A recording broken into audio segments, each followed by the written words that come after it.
Happy Sunday! Happy Sunday! Happy Sunday! Welcome back, everyone. Hello, colleagues, and welcome back to the office for another episode of Dungeon Manager Work from Home Edition. Before we start, as ever, a huge thank you to our assistant dungeon managers on Patreon, Graham Muir and Rory O'Sullivan. You can see more of our Patreon at the link below, where you will very soon have early access to our very first one-shot PDF. We hope you enjoy that. It's looking all right, if I say so myself. Actually, it's okay. Looks pretty good. Pretty good. Right. We also have, in podcast form, on iTunes, Spotify, and Podbean, every episode of this campaign so far, so you can listen, catch up. We would love to have you on board, as ever. But perhaps the most exciting announcement this week, might have already seen us teasing this on Twitter, but next week we'll be taking a break from our regular campaign, and we'll be bringing you something a little different in the form of our second ever one-shot. The very kind folks at Wizards of the Coast have sent us over their new setting book, Mythic Odysseys, and that means that we're going to be bringing you a one-shot set in the world of Theros, which we're really excited about. The new book is great. It explores a lot of stuff that Magic the Gathering has already explored in excruciating detail, and it piles on even more detail with new races, subclasses, gods, locations, monsters. It's very exciting, and we're very excited to bring that to you. So we hope you tune in for that next week. I know Billy's very excited. Did you hear what Ed said, Billy? Your hobby is excruciating. Excruciating detail. I know. Rude. It's rude. I think you should just randomly kill one of his NPCs. Oh, no, that's mean.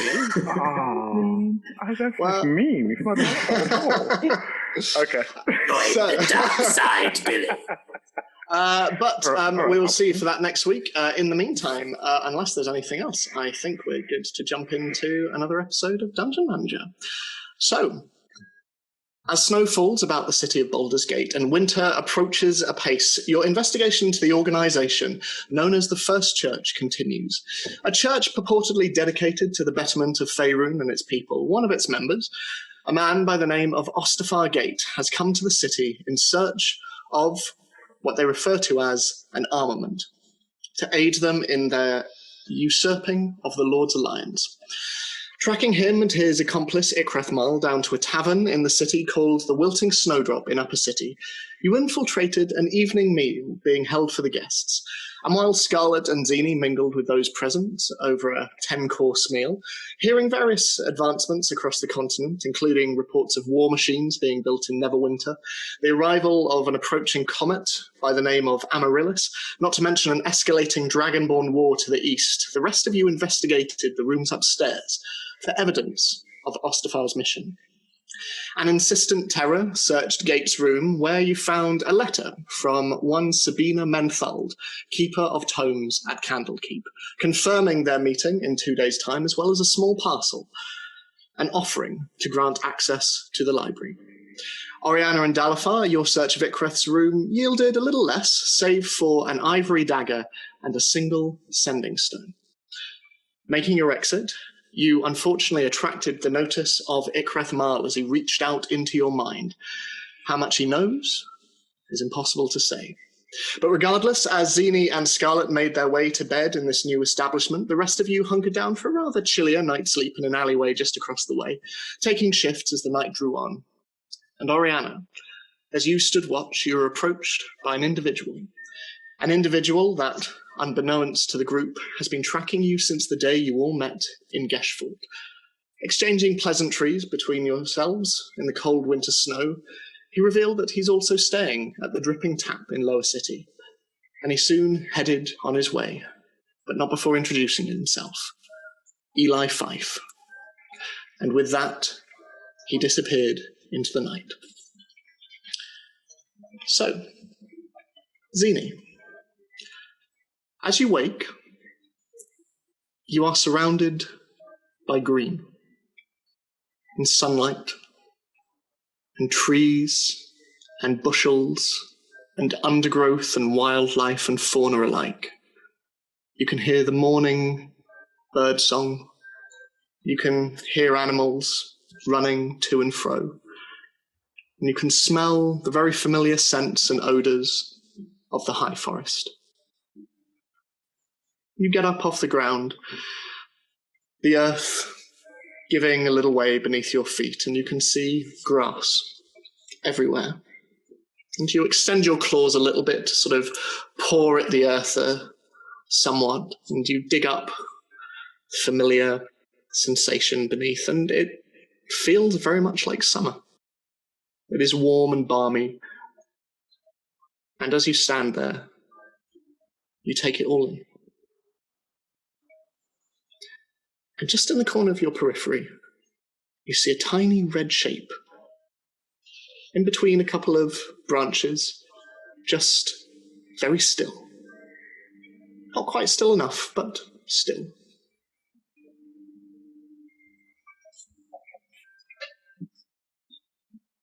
Am I in my own body? It seems to be. Unlike the last time when you were this weird in-between of inhabiting Rudigan and also not. This time you look down at your hands and you see your familiar scales, claws, and you can see your leather armor, although it looks very much like that you wore when you were still living in Volthaven. Very much different from the clothes that you wear now in Baldur's Gate. Okay. I sit down with my legs crossed and my arms crossed, and I just yell at the forest, I am not in the mood. There is a rustle as the breeze flows through the trees, and you see the leaves just whisper amongst themselves. And then peeking out from behind the branches on the ground, you see a familiar red panda just come round the corner and look inquisitively at you, cocking its head, just...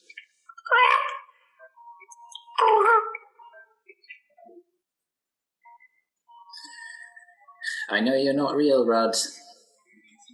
He hunkers down and lies on the ground and just places his very white paws over his red face and just...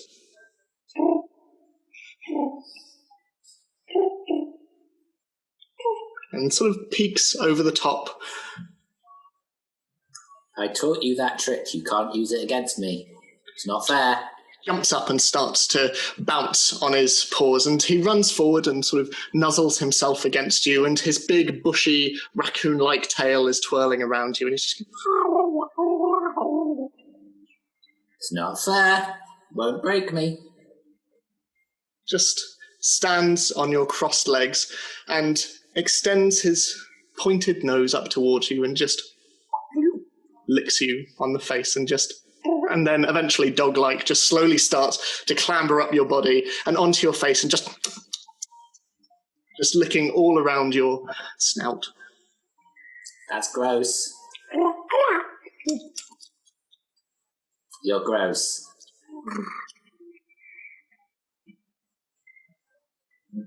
And with that, he suddenly jumps off you, starts bouncing around again, goes down onto the ground, covers his eyes again, jumps up, and then dashes into the nearby bush.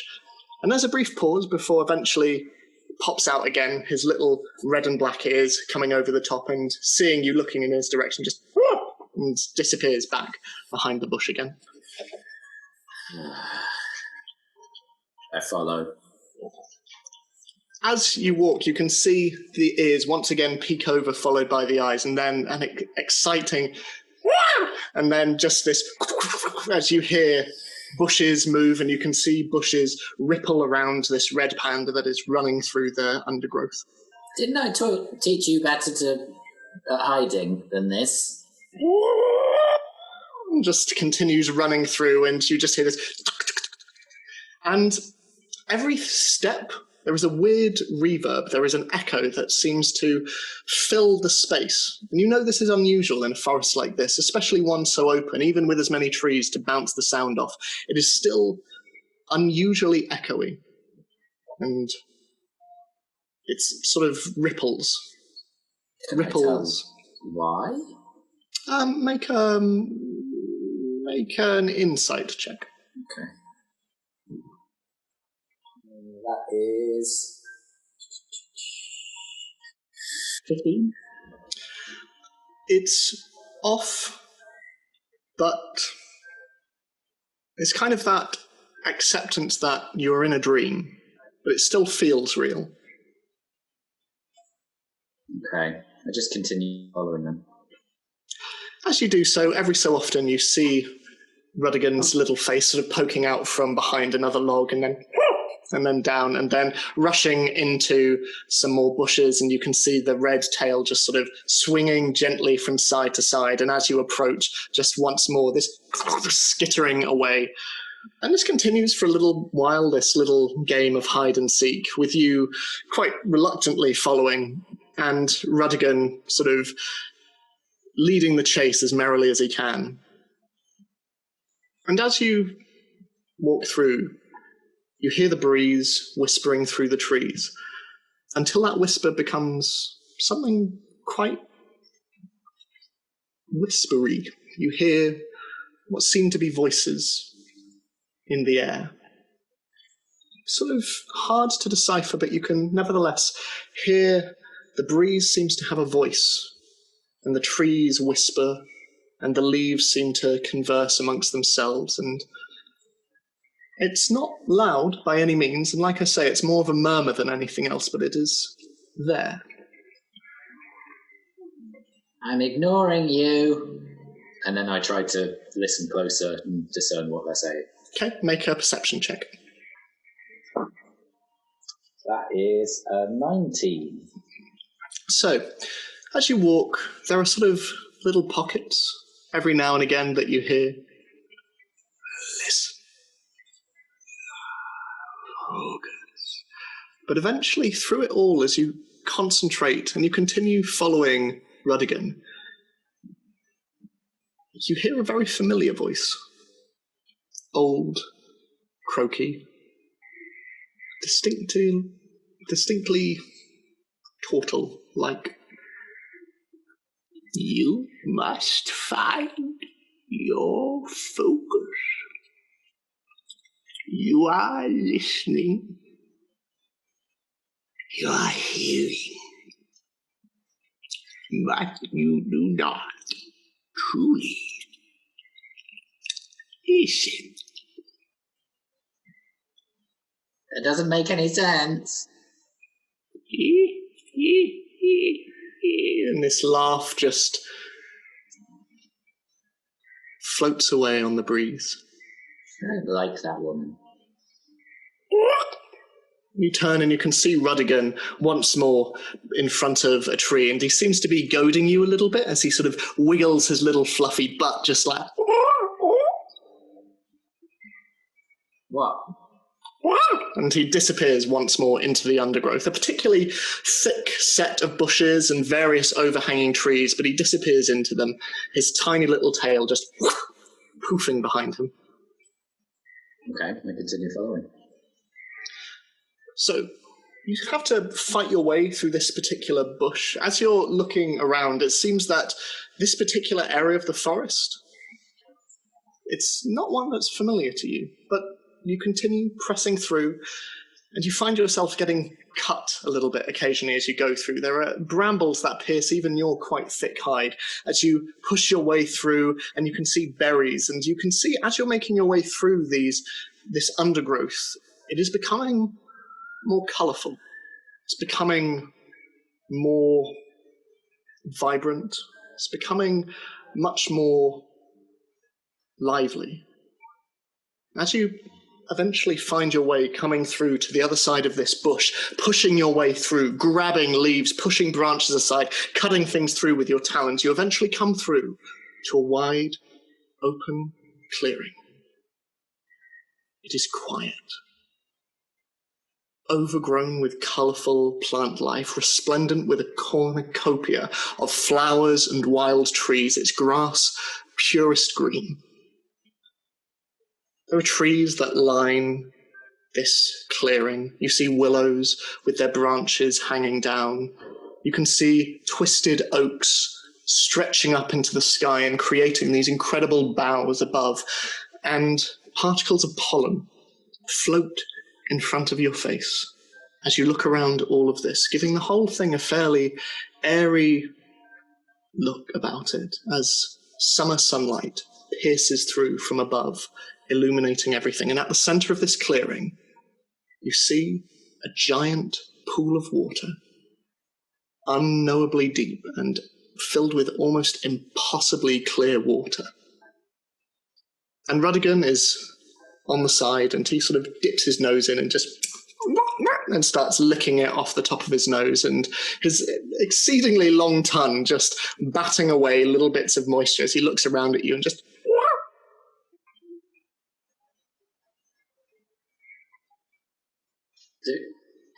Obviously, you said I don't really remember this part of the forest, but does it remind me of anything? Make a nature check. That's it. Not as good. 7. Even looking at it and taking this place in, it is once clear as it is misty. You look at details and you see it in almost incredible detail, but the moment you look away, it's as though it was never there, as though it is gone, and you have to look back to remind yourself of certain aspects as you take in these colours, you take in these scents, and these scents especially, they trigger something. It's hard to know what, but they trigger something. And then as you look at Ruddigan, and you see him waddling forward, he waddles into the water and starts to just paddle underneath. It seems to be paddling out into the middle of the clearing. Rud, I wouldn't do that. I don't know how deep it is, and I don't know if there's anything in there. And continues paddling into the centre. I really don't like swimming.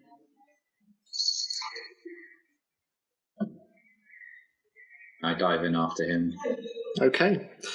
You dive into the water, and as you do so, it is warm and balmy, and it trickles over you. Unlike the water you've been in, especially along the Sword Coast, in both Waterdeep and on your journey to Baldur's Gate, this water is almost bereft of salt. It is clear, and it is cool and warm, and as you look down, you see that it simply descends further and further and further. And there is moss at the bottom, and there are plants just drifting. It's impossible to know how deep it is, but you can see it so clearly. As you bring yourself back up into the water, you take in a breath, and you look around, and you are alone in the pool.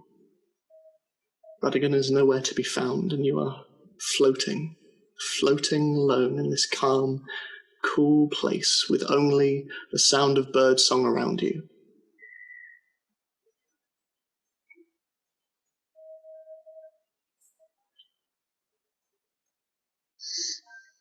I slowly swim back to shore, making sure that there's nothing watching or following. Okay, make a perception check. 17. You look down into the water, and thankfully it seems relatively empty. You continue sort of slowly paddling your way to the side. But in the glades, you start to notice movement. The willow branches rustle, and there seems to be a breeze that circles round the entire clearing. And you can see that whatever is moving in the trees, half glimpsed, seems to be moving in the direction of the wind. And then you hear Bub's words again, but it is a different voice. You must find your focus. And with that, the pool starts to empty, and you go down with it. It is emptying and emptying, almost like a sinkhole, like a plug that is emptying a bath. You continue down, down, down, until your feet touch the mossy base, looking up at this almost impossibly deep pool. But even as the water has drained and you stand on the bottom, the top seems to be getting further and further away until this wide circle of light becomes nothing but a pinprick. And then it's gone. and you're in darkness.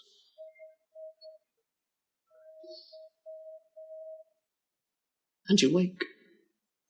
You wake. I must drive my focus. What? Scarlet, as you look across to Zini, who has just woken up very violently, you both, at the same time, notice something on the floor around Zini, creating an almost perfect silhouette around where you were curled on the floor. There is a bed of forest flowers sprouting out of the woodwork of the floor, a whole cacophony of colours, each springing forth. These are not winter flowers. They are very, very summerful.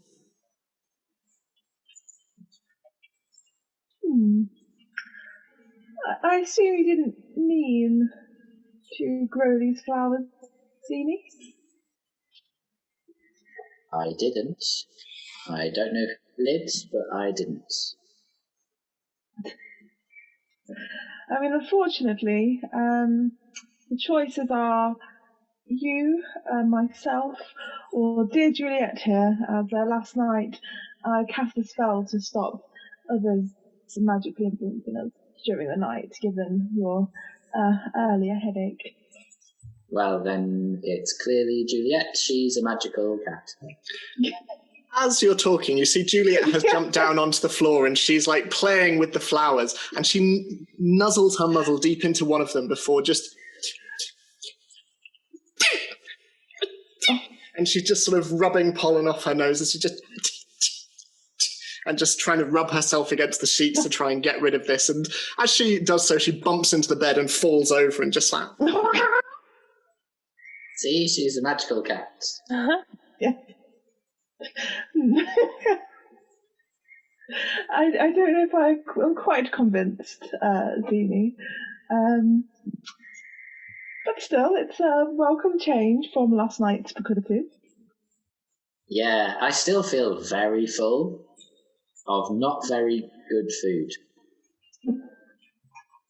Thank you, Zini. It was rather mediocre, if you ask me. Yeah, it's terrible. If I believe Zini. Make an insight check. I'd say versus a deception check.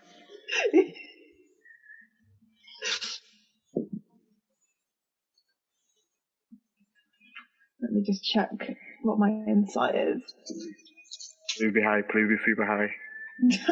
I mean, I got a 10, so... I got a 10. Oh. There is definitely a slight veneer there, but it is hard to tell this early in the morning, and especially after... Zini is correct, you are both incredibly full. Your senses in terms of sensing other people's bullshit and other people giving bullshit is quite low for both of you. And there's a kind of acknowledgement of, okay, we'll just both say what we say and leave it at that. I appreciate the attempt, regardless, either way. So, what are you both doing with your morning? Well, I think... To be honest, if we leave the wildflowers, we might end up with a hefty bill. So I think I'll go. Zini, do you have a way of dispelling these flowers, or? I didn't summon the flowers. I don't know. My magic. I don't have control of it at the moment, so I don't know how to. If I did summon them, which I didn't, I don't know how to get rid of them, other than pulling them up. Yeah. Out of the not dirt in which they grew.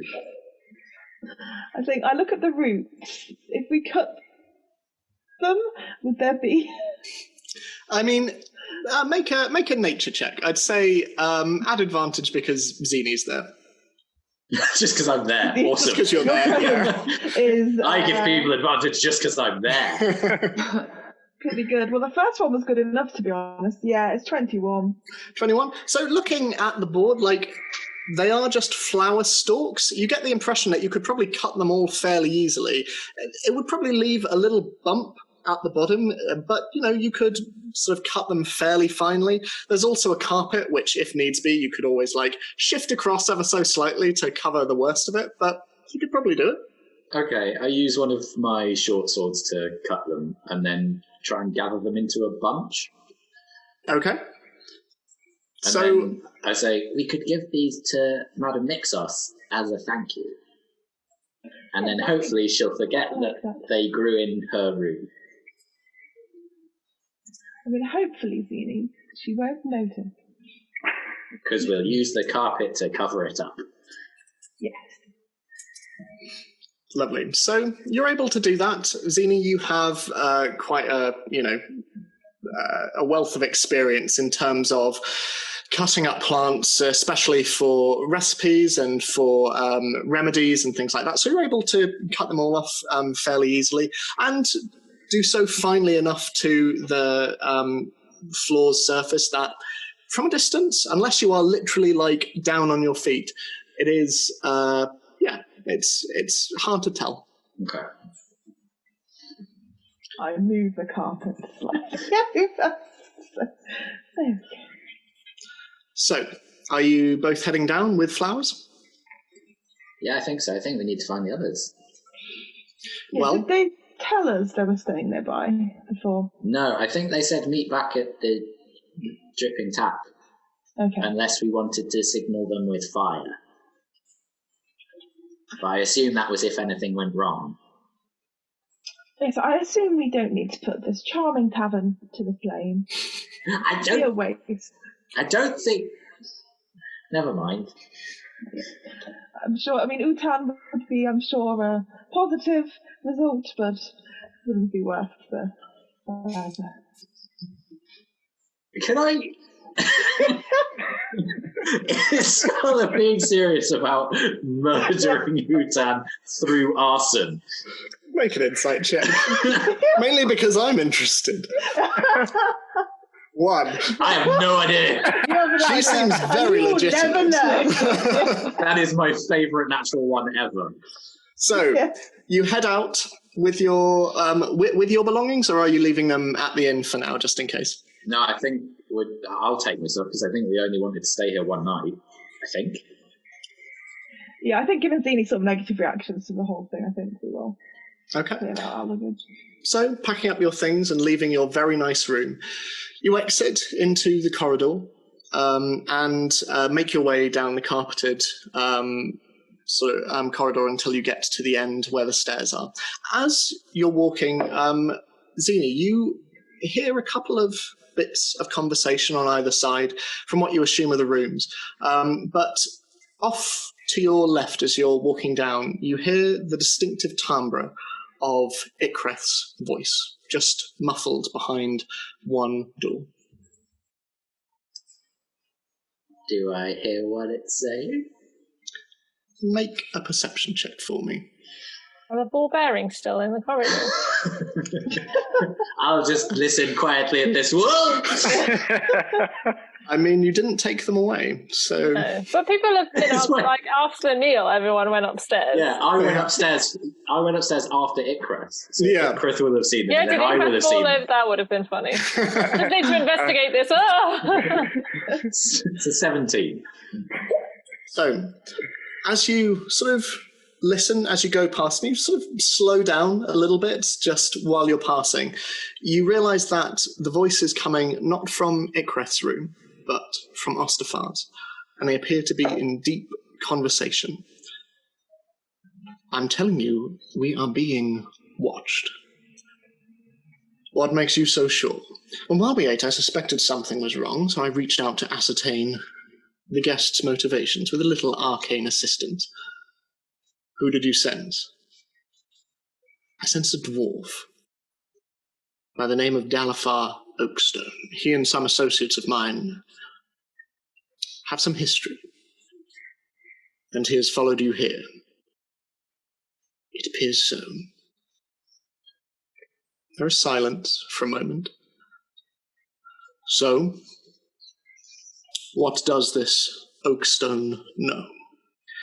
I was only able to gather snippets before he started to think on beer and snow, but I believe he knows of our current business arrangement.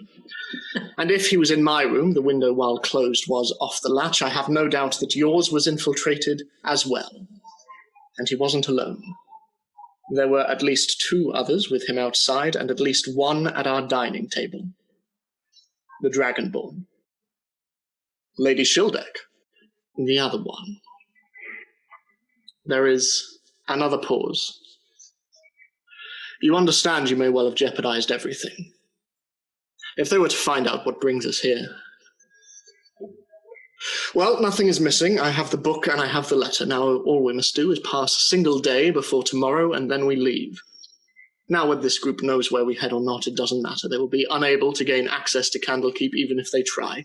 In the meantime, I will purchase any remaining rooms in this tavern for my library guards tonight, in case of additional protection. No doubt they will appreciate the change in scenery from their current sleeping arrangements. And, as for tomorrow, I will go to Lower City today. Hire us some additional protection for tomorrow morning's journey. We do not know how many of your mistakes are following us, Ikreth. It would be better to be safe than sorry. Well, while you do that, you will stay here. You have already compromised our mission in this city, and while it will hardly topple the church, your presence here is clearly a risk, one that I will not brook. Now, once our business is finished, Mal, so are we, and then you're at the mercy of this Oakstone, and you can fend for yourself. Do I make myself clear? Crystal. And you start to hear footsteps coming towards the door. Very quickly. Well, I quickly and quietly move away. Okay, make a stealth check for me.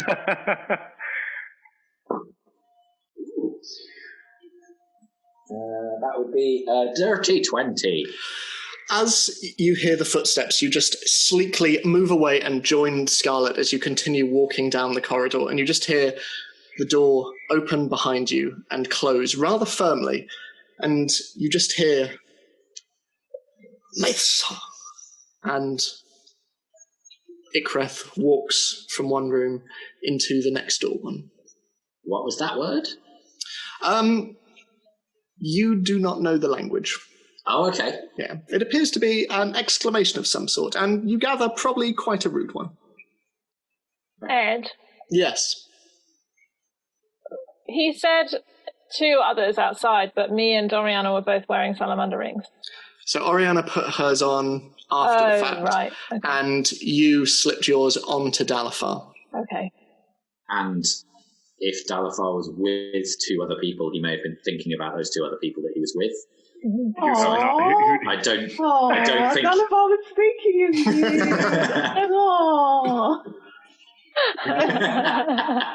So yeah, you both very briefly were able to be gleaned, essentially. He didn't invade your privacy in the same way that he did Zini and Dalafar, but your presence would have been noted.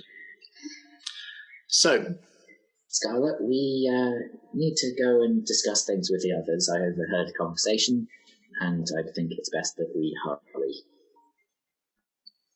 So, no staying for breakfast? I'm afraid not, and it's probably going to be cooked by Hutan.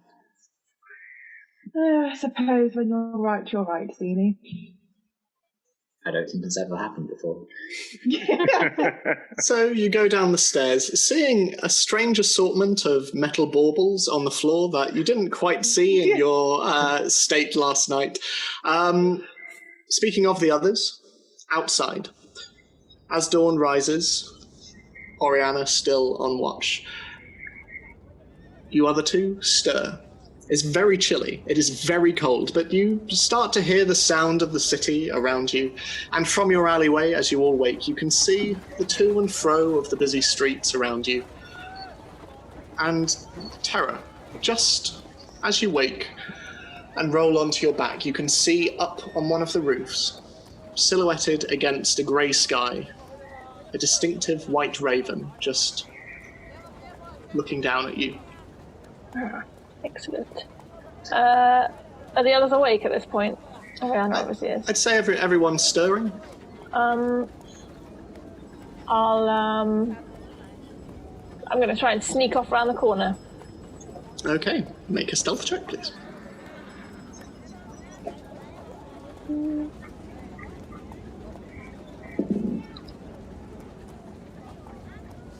21. Yep, I'd say as the others are rising and as Oriana sort of looks round to Dalafar, you're able to just make your way around the corner, sliding behind the side of the alleyway until eventually you are hidden from sight. And as you do so, the raven just and sort of flaps down and lands on a barrel opposite you, just looking at you with one pink eye, just... Has it got anything with it? It doesn't appear to, no. Okay. It is just looking at you. Then I will take out a bit of paper and I'll scribble a little note. Okay. That says... I can't remember what I put in the last one, but I'm going to put Ostafarr heading to Candlekeep. Is it tomorrow or today? Tomorrow. Tomorrow. To meet Lady Menthold and to find lots of things crossed out. Armament spelt very wrong, and then crossed out, and then it says book with a question mark. Any advice on getting into Candlekeep? Question mark. And then I'm going to put it on the leg of the raven. You do so, and the raven looks down and just... Oh, I might also add... It comes back down. And just offers its foot out. Yeah. Ostafarr and Ikreth relationship. What a break. It's complicated. Yeah. I don't think there's anything else that I haven't said, so that's what we'll say for now. Raven takes back its foot, sort of looks to take off, looks back at you, and then and just flies off into the sky. And I'll sneak back again, like I never went anywhere. Yeah, I'd say with your previous role, you come back round and you can see the others getting ready. Is there anything the three of you are doing? Knowing that Oriana was the last one on watch, I just asked, did anything happen? Nothing happened. At the inn, but there was someone who asked for a light, and while I didn't have one, he did stick around to talk for a little bit. He said his name was Eli Fife, and he had he said that he was going to stay at the Dripping Tap. So I imagine that we will probably bump into him. Kind of strange that someone would just happen to be talking to you at night. Yeah. Okay, well, nothing else happened then. The other two are safe, I think. Yeah. We'll just wait for them out here. Okay. So, Scarlet and Zini, as you go downstairs, you can see that it is much quieter than the previous evening. You can see that Mistress Mixos is polishing the ornamental sword that is above the mantelpiece. And as she does so, you can see that she's in conversation with the drow woman from the previous night, who is there, and she has a bag over one shoulder, and she's dressed in similarly dark clothing. And as you're coming down, you just overhear the end of a conversation, and you're saying he was found dead in this, what was it, this undercellar, around a year ago, visiting a lover, apparently. It was quite a scandal, as you can imagine, all but ruined the family name. Only in Baldur's Gate, eh? Well, thank you for the heads up. Posthumous collections value highly, but a scandalous one, all the better. Well, ta-ra for now, beautiful. Thank you so much for breakfast. And she leaves. And as you come down, Mistress Mixos turns to you and, was everything all right with your rooms last night? Oh yes, we had a fantastic night's sleep, thank you. Good. Allow me. And she comes round the other side of the bar and looks at you both and, so will you be wanting breakfast of any kind? Unfortunately, we have a very early appointment we must get to. I would love to have breakfast at your fine establishment, but we must be off rather swiftly. Well, that is a shame. Is it just the one night, then? Yes, I will say that will probably be the case. I imagine we will be travelling soon. Well, she reaches out a hand and sort of offers it to you. I And take it. she places her other scaled hand over the top of yours and, well, however brief, it was lovely to meet you. I hope you will not be a stranger to this inn. Apologies. Certainly. And Zena here has created these flowers for you. Oh, as a and thank you. she places her hands over her chest and just... I bought them. Oh, well, thank you very much, Zini. And she takes the flowers from you, and I know just where to put them. And she finds a vase behind the bar and just places them rather prominently on the side. And I must confess I've never seen any like this around Baldur's Gate. Where did you say you bought them from? I should like to buy these again. There was a trader who was coming through. They said that they were leaving tomorrow. Lovely. Well... And I just elbow Scarlet in the ribs. That does not help. She is disappointed in... Juliet also is looking up at you, just... No. Just shaking her head. No.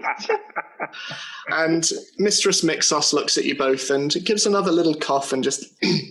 Well... Safe travels. Wherever you are headed, safe travels. Did we pay up front or not? I can't remember. I don't think so, no, because Zini would have had to pay for the other room, so I believe it was, let me check, it was 8 silver pieces, I believe. I think I'll need to check my notes, but yeah, 8 silver pieces each. Okay, that's fine. Yeah, sorry, you go. I was going to say, I give her 10 silver pieces.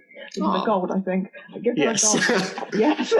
She takes it very thankfully and just nods at you and, well, bless you very much. Safe travels. Yes, indeed, safe travels. And behind you, you just hear the familiar booming voice of Hutan and... So, off so soon, my little cherries.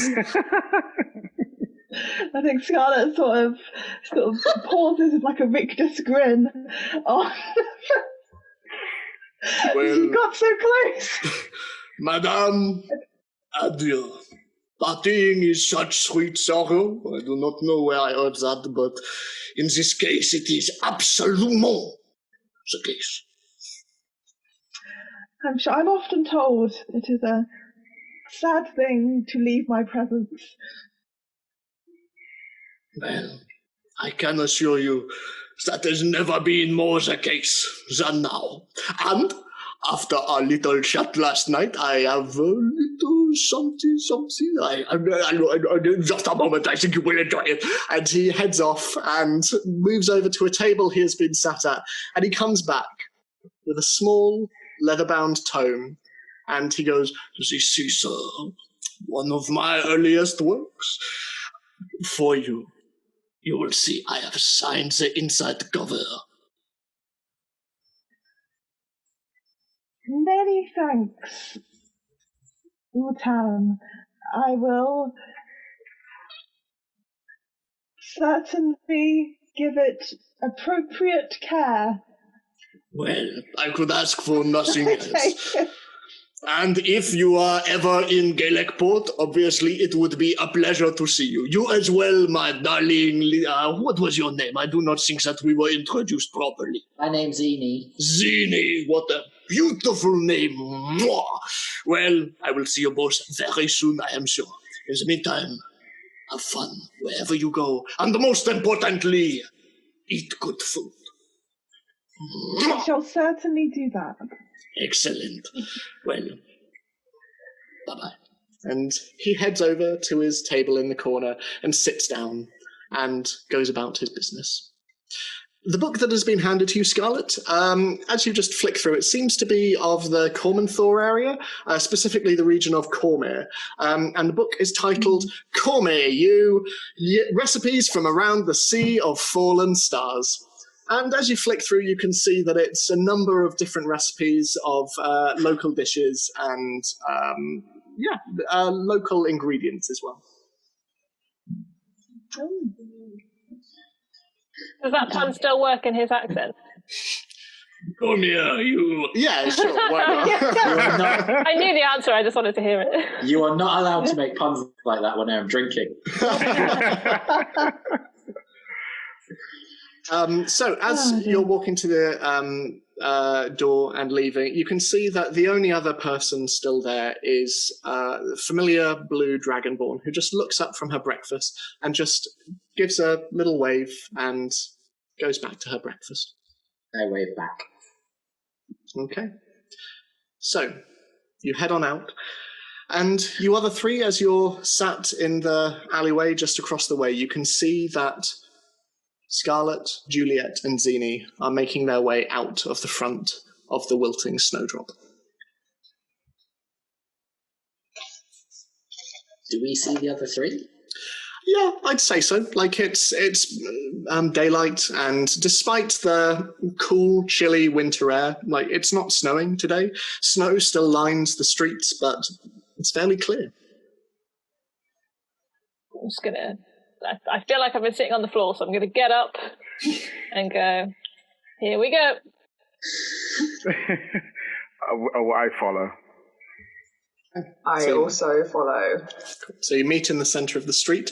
There are people moving around you. It seems, especially like in comparison to the day before and even the day before that, each successive day that the beast in velvet, as they have been calling the Upper City murderer, has been arrested, things appear to be easing up a little bit. People seem a little freer. You can see people stopping in the street and talking with one another. You can see businesses starting to put things outside their shops once more. It appears a more optimistic mood. But post-lockdown. A little bit, yeah. Wow. But safer. 2021. We should get off the street and away from the inn as soon as we can. Yep, agreed.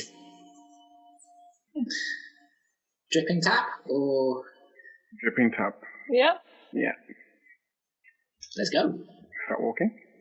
So, as you're walking, Zini, you're sort of bringing up the back a little bit, and you can see just from behind you, coming out of the main door, you can see Ostafarr Gate coming out in a rather more wintry version of what he was wearing last night, still red but with a heavy fur coat around it, and you can see that a horse is being brought round the front of the inn to meet with him, and he tips the individual in question a gold, and he hops up onto this tall white stallion and starts to slowly make his way what looks to be in the direction of the the lower city, rather. And it's sort of in the distance, not quite in parallel with you, but he's just slowly making his way away.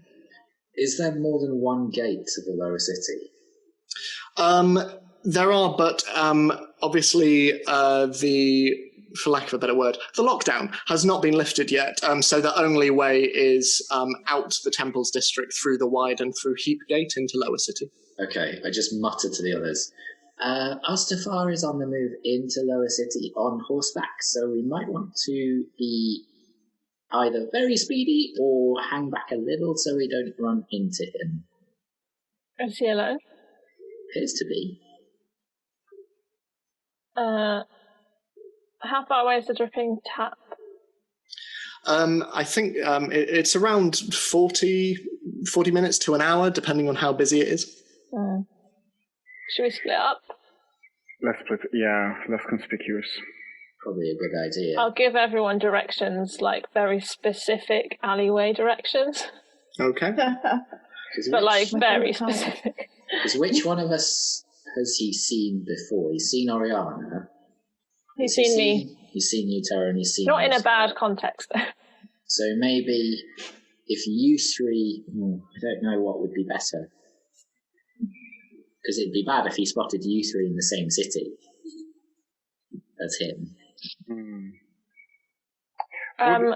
Sorry, go. Sorry. I was just going to say, why don't you take the people that we want to protect the most, because you are very good at making sure everyone around you is very stealthy.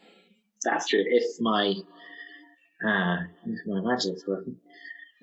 Yeah, sure. We can do that. And you can go invisible. I could if I needed to, yeah. Yeah, if things go terribly wrong. Yeah.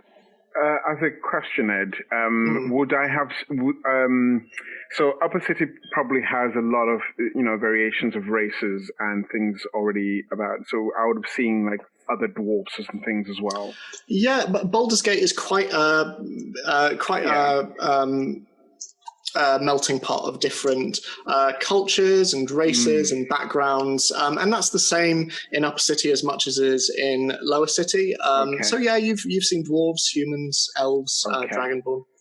Right. Okay.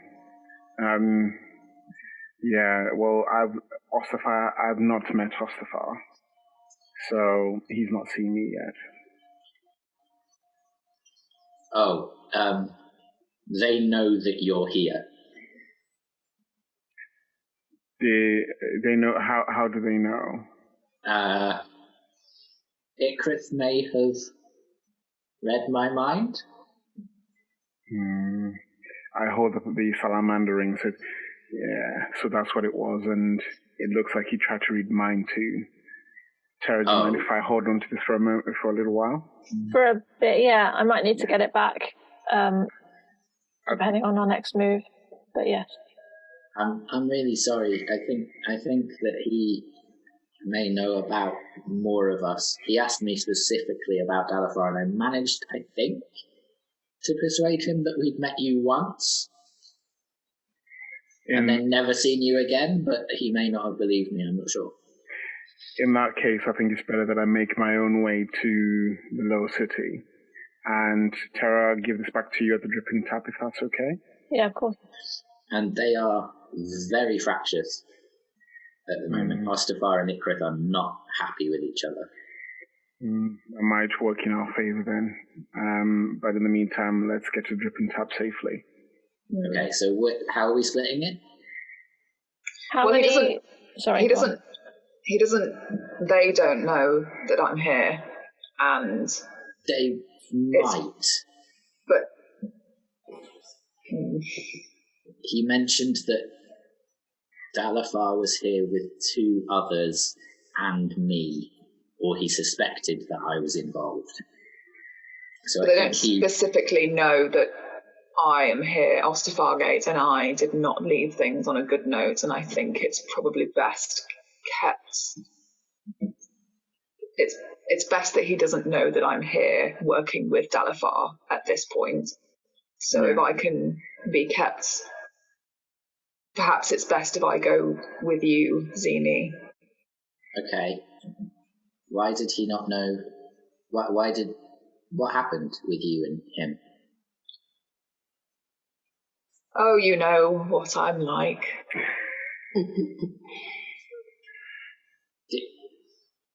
Okay, let's just go back to the tap and we'll discuss this.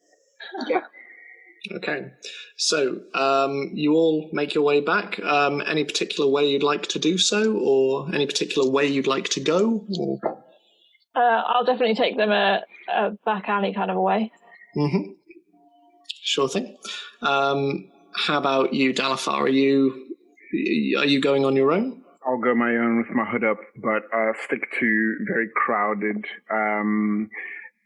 streets that way, because of my height might play a better role in sort of disguising me in a group of people and not easily sort of recognizable. Okay. So, as you all make your way variously, I'd say because of how busy it is, especially once you get out into the wide, you are concealed, making your way through. It is sort of relatively easygoing, especially with Tara guiding some of you. And every so often you do see Ostafarr riding above others, just slowly making his way. And every so often he stops to talk with individuals and talk with them about their day and their business.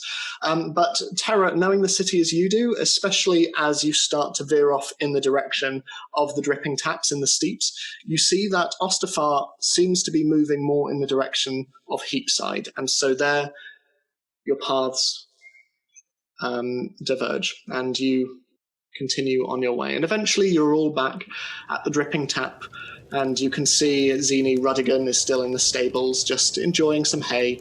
But yeah, you're all back at the tap. What are some of the things in Heapside that we know about? So you know... That Flaming Fist. There's the Flaming Fist. There was that safe house as well that McFungus kept. But yeah, I think that's about the extent of what you've seen in Heapside. Okay. Yeah. Was that where the warehouse was? Yes, the warehouse that's now an orphanage. Yeah. Yeah. Okay. So, as you enter the dripping tap, it is fairly busy. You can see that there are a number of individuals sat around and drinking and eating and making merry. And you can see Granny Fungus, as always, stood behind the bar. And it is a mood of joy and a mood of general frivolity around. Just as we go in the door, can I just grab Terra's arm quickly? Mm-hmm. And go, Terra, I completely forgot, but what does my makeup look like right now? What does it look like? It's a little bit smudged, not as much as you would expect, but obviously, Xena, you were mostly sleeping on a flat surface, so you didn't have the bunching of pillows or stuff like that. But yeah, it's still mostly intact. A few little bits here and there on one side of the face that are a little bronzy. I'm just gonna go, yeah, it's fine. So is it still on, or have you rubbed it off? It's just a bit neater, but it's like coming off. Okay. But it's not like in the wrong place now. Okay, can I just take a rag and rub the rest off, because I don't want Granny Fungus to see with it on? Yeah, of course, yeah. You're able to grab something and just quickly wipe it all down. Yeah. Thanks, Terry.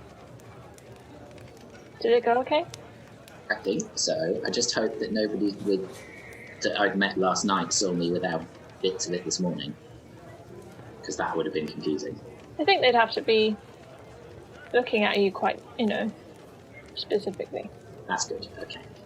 How was the food? It was really good. But don't tell Scarlett I said that. Okay. Because I feel like she will burn me to death. I can see that. So, are you staying downstairs, or are you headed up to your respective rooms?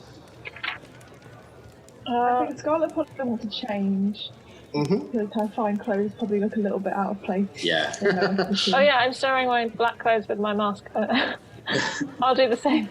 Okay. Yeah, I think it'd be better if we had this conversation in as much private as we can manage. Okay. So we'll meet in the girls' room.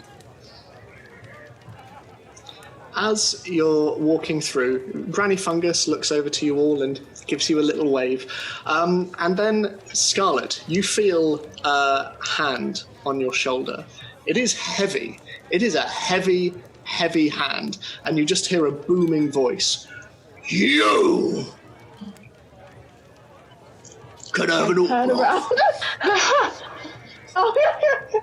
You see a big, very, very heavy-set orc, and he is wearing sort of hide overalls, and he has his hair in a top knot, and his sort of grey skin is patched with soot. But he looks at you with real intensity in his eyes, and he just offers forth a bit of charcoal and goes, "It's a bit messy, but if you wouldn't mind, this is you, isn't it?" And he puts forward a piece of paper on which you can see at the top it is displayed the Baldur's mouth. What does it say on the newspaper? So the headline itself is obscured a little bit. He has turned over one of the pages, but you can see that this one particular subsection is talking about Sergeant Mariah Lambert of the Watch, lead of the Upper City murder investigation, refused to comment, but eyewitnesses and members of the household observed a group of freelance agents arresting her in the arrest of the Idlewent family, which has been corroborated by a number of different servants in the house. And there is an artist's rendering of some members of the group, not overly accurate, but your beaming face, Scarlet, is there in the centre, and the orc just holds the charcoal towards you and goes, "If you wouldn't mind." Of course, always nice to meet a fan. And I really... Can I see how many other people are drawn in it? It looks like 5 drawings are there, but of varying detail. Could you tell me more? So, Scarlet, beaming, chef's hat, looking very, very happy at life generally. With Zini is, it's a little bit more blotchy. It is mostly like blacks after alls. So as a result, a lot of, this isn't modern day printing. It's fairly like smudged and, it's clear that it's a dragonborn. And you can see what look to be feathers at the back, but it's so smudged in detail. It is kind of hard to tell. Oriana, again, just kind of looks like a tiefling, but she is sort of, it's more of an older, over-the-shoulder look, so you can't really see her face that much. Classic Oriana. Terra, your hood being up, you can only really see a portion of the face, but while the face itself is very accurate, the nature of sort of your earthen skin doesn't appear to have been captured all of that much. And Dalafarr, obviously now with his dark black hair, looks very different, the dwarf that is currently drawn in the pages. But the orc sort of watches as you sign it, Scarlet, and just takes it back and, "Well, thank you very much. So you solved the murders then." We played a part, perhaps, that, a lady never tells. Oh, well, I love my true crime books, I do, and I've got to say, it's very exciting meeting one of you in the flesh. Honestly, it is, and I take it by the hat in this picture that you're a fan of food as well. Is that right? Yes, I do enjoy cooking. Now and then, I dabble, what the lady does. I dabble too. I'm trying to learn from Hutan's books at the moment. I don't know if you've heard of Hutan Bosher, but he's, he's quite something. I went to his book signing the other day. Oh, yes, he's certainly interesting. I would, perhaps broaden your perspective a little. There are, of course, a great many great chefs out there, and just following one can lead your prospects to be a little limited. Well, thank you kindly. Well, I won't disturb you anymore. I just couldn't resist the. Is this the rest of them then? Is this? Are you the ones that served the murder? I've walked upstairs. I'm afraid we're in a bit of a hurry. No. People to see. It was lovely to meet you. You too. Perhaps have a spare copy of the paper, do you? Oh, I can grab one from Marvin over there. Marvin! And you see a small little goblin chap going, "I can't bother that, can I? Thank you very much." There you go, and he passed it over, and it's rather slimmer than other copies of the Baldur's Baldur's Mouth that you've seen, but he hands it over, and there you go, happy reading, for posterity's sake and all of that. Much obliged. Well, have a lovely day. I sweep away. A breeze blows his hair back. And he just, so, you all head upstairs. Can I just hang back for a second? Yes. And grab the orc? Yeah. When everybody else is out of earshot. Mm-hmm. I say, what was your name? Oh, my name's Stan. Oh, it's nice to meet you, Stan. You too. Just, we're called the Shadow Menagerie. Just spread it around. It's fine. And then I walk away. Okay. Hey, Marvin! And he slowly walks over and starts to chat with his friends. But you make your way up to the rooms. Are you all going into the same room, or?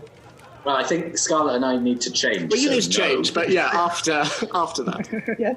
We change first. Ostafarr waits outside like a good boy. Oh, I didn't know if I've arrived yet, because we took different routes. Yeah, I'd say after, eventually you arrive back just after this and you make your way up. I knock on the door just to... I don't know why I'm knocking on my desk. Slowly work. Commit. It's fine. So you hear the knock of Dalathar at the door. And there is silence down there. Guess they're not here then. Sorry, what was the response? Come in.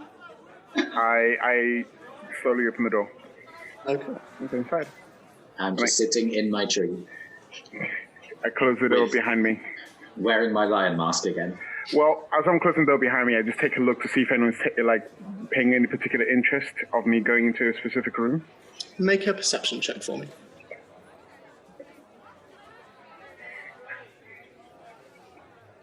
24. 24. So as you're glancing around, you can see that most people are making merry, but as a result are mostly interested in one another's conversations, and it is quite a cacophony. As you look down at the bar, you can see that Granny Fungus is serving someone, a rather tall gentleman with a long brown coat and black beard and long black hair. And as he's looking, and you see him pass some gold over, he has bandages around his forearms, and as he takes the change back, he sort of glances up to the room, and seeing you looking in his general direction, he just gives a nod and raises his mug and then goes over and sits at a table. Do I think that's odd, considering everyone else is just being merry on their own? Make an insight check.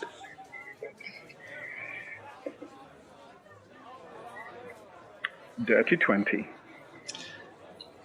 It seems odd that he is taking particular interest in the balcony in that particular room, and he seems to be doing so in a way that is more than a passing look.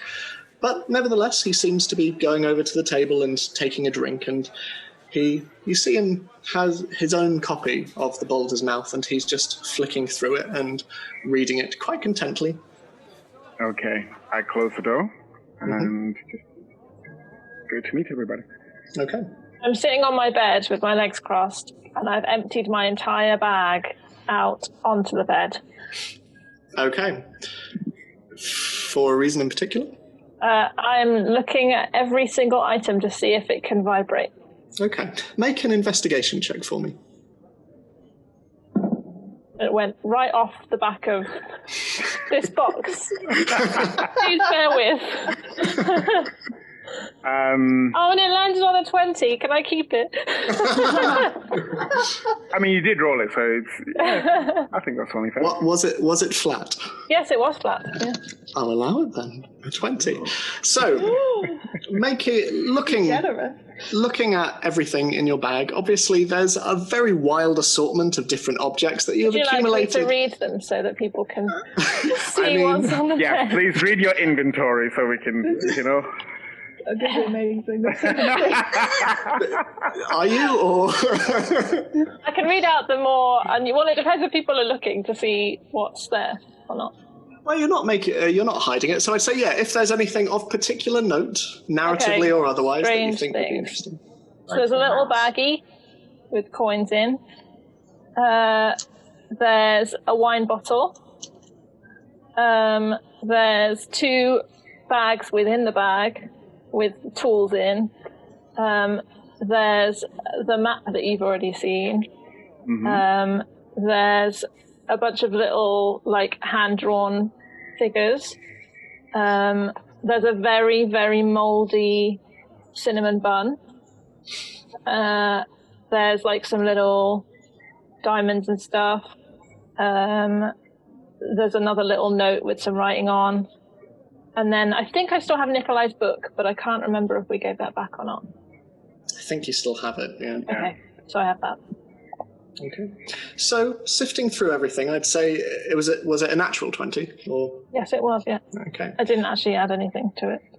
Okay. Well, I would say as you're sifting around everything and you're looking for anything that might vibrate a bit, you see something that sort of catches your eye, primarily because you kind of forgotten, especially in the chaos of everything that happened in Idlewent Manor, that you picked it up at all, but you see a strange shimmering sheen coming off one of the objects. Hidden underneath the mouldy cinnamon bun, as you move that, you see underneath the thin bone key with the figures on the end. And as you pick it up, there is a strange shimmer that seems to pass over it as you look at it in the light. But that's the only thing that seems out of place in your bag. Okay. I'll put everything back in. Okay. So, what are you saying? What are you doing? What are you talking about? I think I'm looking at the newspaper, looking a little perturbed. Now that we have it, is there any more information I can glean from it, or have I pretty much got there? So, the headline reads, Special Edition, The Beast in Velvet Court, and the byline reads, written by Samantha Sammy Jenkins. So, a couple of bits of information. It's all much what you already know, but this is kind of the public perception of it. Lord Thomas Idlewent and his head of household, Elman Tridecker, were dragged out of Idlewent Manor in the mid-afternoon hours of Marpanoth 19th and sent away in manacles to Citadel Streets to await judgment. An inside source confirms the killing to be business-related, though rumours of devil worship are circulating. Though yet to be confirmed, it appears Lady Isabella Idlewent too was one of the masterminds behind the murders, and may have been slain while resisting arrest. The Watch and the Flaming Fist have been observed collaborating on an investigation regarding one of the temples of Gond in Lower City, with reports coming in of a shrine beneath its ground floor. Everything else is mostly circumstantial and sort of theoretical, and it's sort of, there are a couple of interviews with members of the household of the Idlewent family who were witness to the events, so the sort of arrival of the City Watch coming in, and this is where the description of you all sort of comes into bear. There are a number of different sort of conflicting reports, but it is basically summarized as a group of freelancers. No names or anything given, but yeah, it seems to be comprehensive in terms of the investigation as a whole, but still missing detail. And most of all, it seems to just be a celebration of the fact that things might finally be getting back to normal. We might once again have Upper City open to the wider city again. So, yeah. Sorry, that was very rambling, but yeah, that's everything. No. Very good. It's extensive information. Oh, sorry. No, go for it. Scarlett says, well, at least they got my good side. The drawings of everybody else seem to be less exact. Tara, I don't suppose you remember from your days in the city, but I mean, this is a local paper, isn't it? It's probably fairly unlikely that it will be circulated elsewhere. In my experience, I haven't seen this paper outside of the city. That's you. Okay. Well, that's comforting to know. It sure is. Whilst Tara's been unpacking her bag, is there any sign of the small creature that lives in there? I would also like to look out for this. There's like some old food, like crumbs, but that's it. Would I know there was a creature in there, because I did once have your bag? You once saw that Tara was feeding something in her bag. I gave him my bag, didn't I? Yeah, I was holding it for quite some time. Yeah, and I think I told you to not tell anyone what was in it. Did I say that? You did. You also said don't open the letters. Yeah. Yeah. Which I did not, which is a very important thing too. Other than old bits of food, You don't see anything. There don't appear to be any secret compartments in the bag or anything like that at all. Just. It smells bad, though. Yeah. Okay. I turn to Ori and just go, your friend that you met the other night, did he have bandages on his arms? Yeah. Do we know anything more about his intentions? Because he's downstairs at the bar and is taking a particular interest to what I can only assume is us.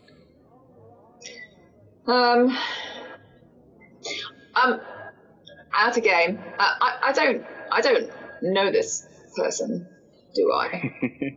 Don't seem to, no. No, okay. I was just checking there was anything I was missing. Come on, he's a very significant character from your backstory. You should know I know. I was literally just like, wait, this is not any of the names that I have written down. This is not. Is this like a? Or I don't know. Am I saying something? Okay. Yeah, I noticed the bandages.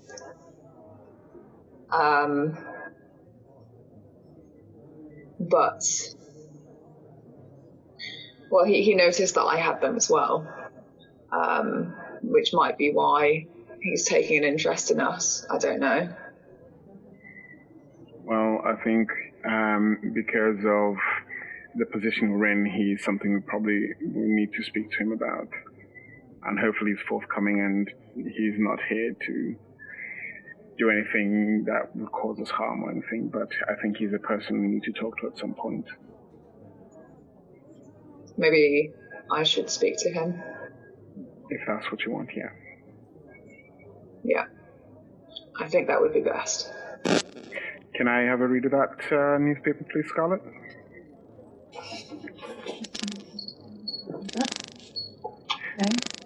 Okay.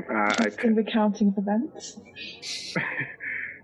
So did you say you handed over? Yeah. I take it and start reading. Okay. You read much the same. All the information is in them.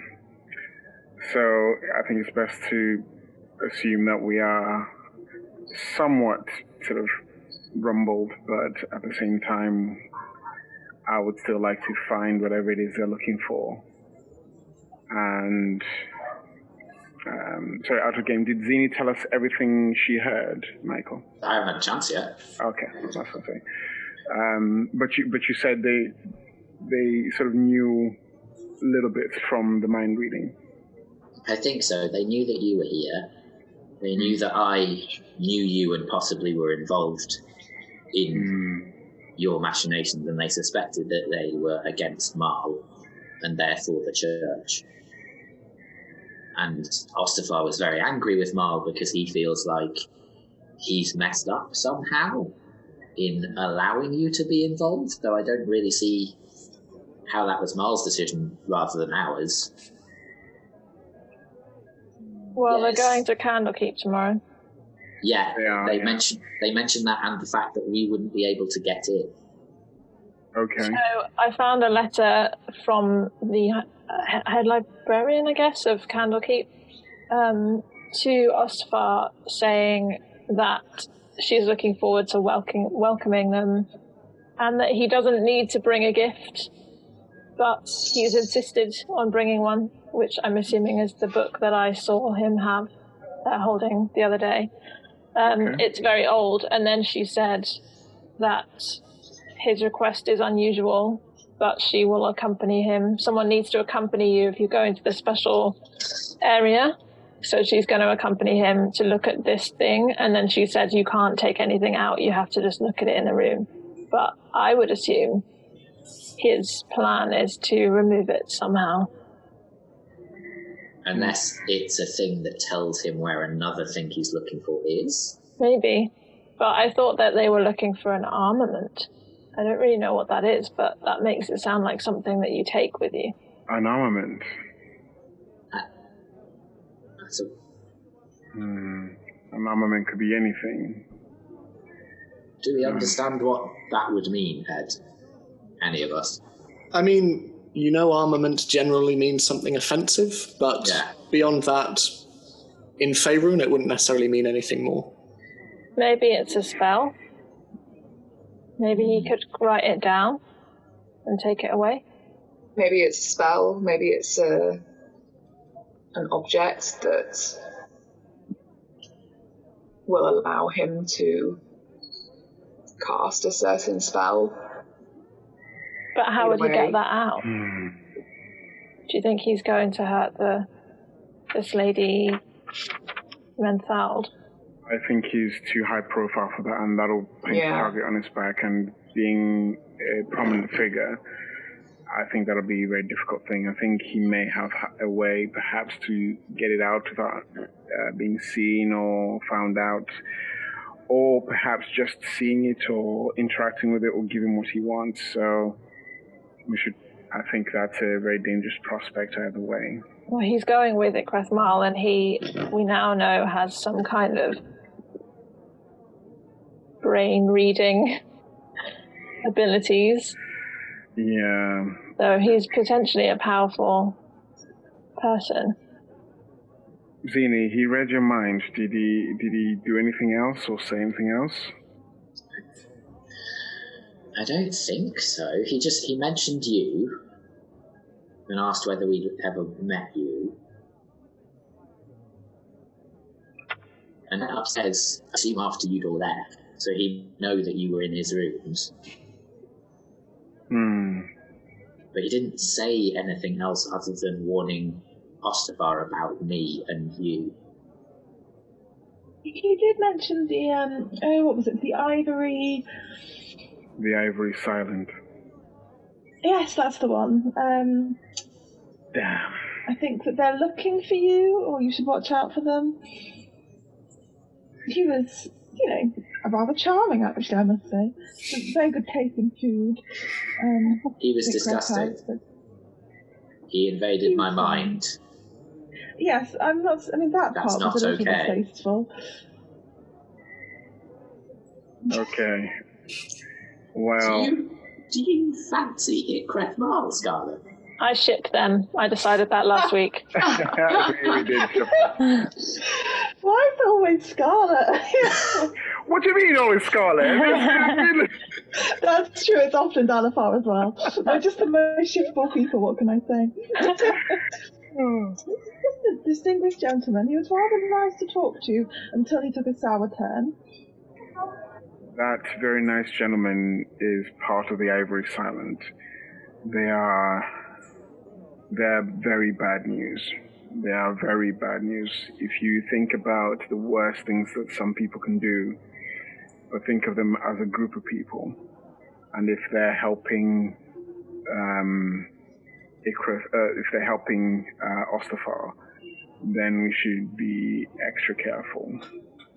They are not people to play with. Who are they, though? Obviously, they do unpleasant things, but do you know how many there are? Who they are? I don't know how many they are because obviously it's been some time. But as I furiously look up my notes because I wrote this all down. just distract us while you look through it. Yeah, I was rambling and I was like, come on. Yeah, so let me get up my perhaps comprehensive notes. I wrote quite a bit, so this is. I'm just talking that to fill time. I'm really sorry. I wrote this all down, and I was like, oh, they're not going to ask for that today. And I was like, oh my god, thanks. Yeah. Is this stuff that you would have told me? Yes. Early on. Okay. Yes. So I'm just going to get up. Yeah, okay. I think I have got all of this.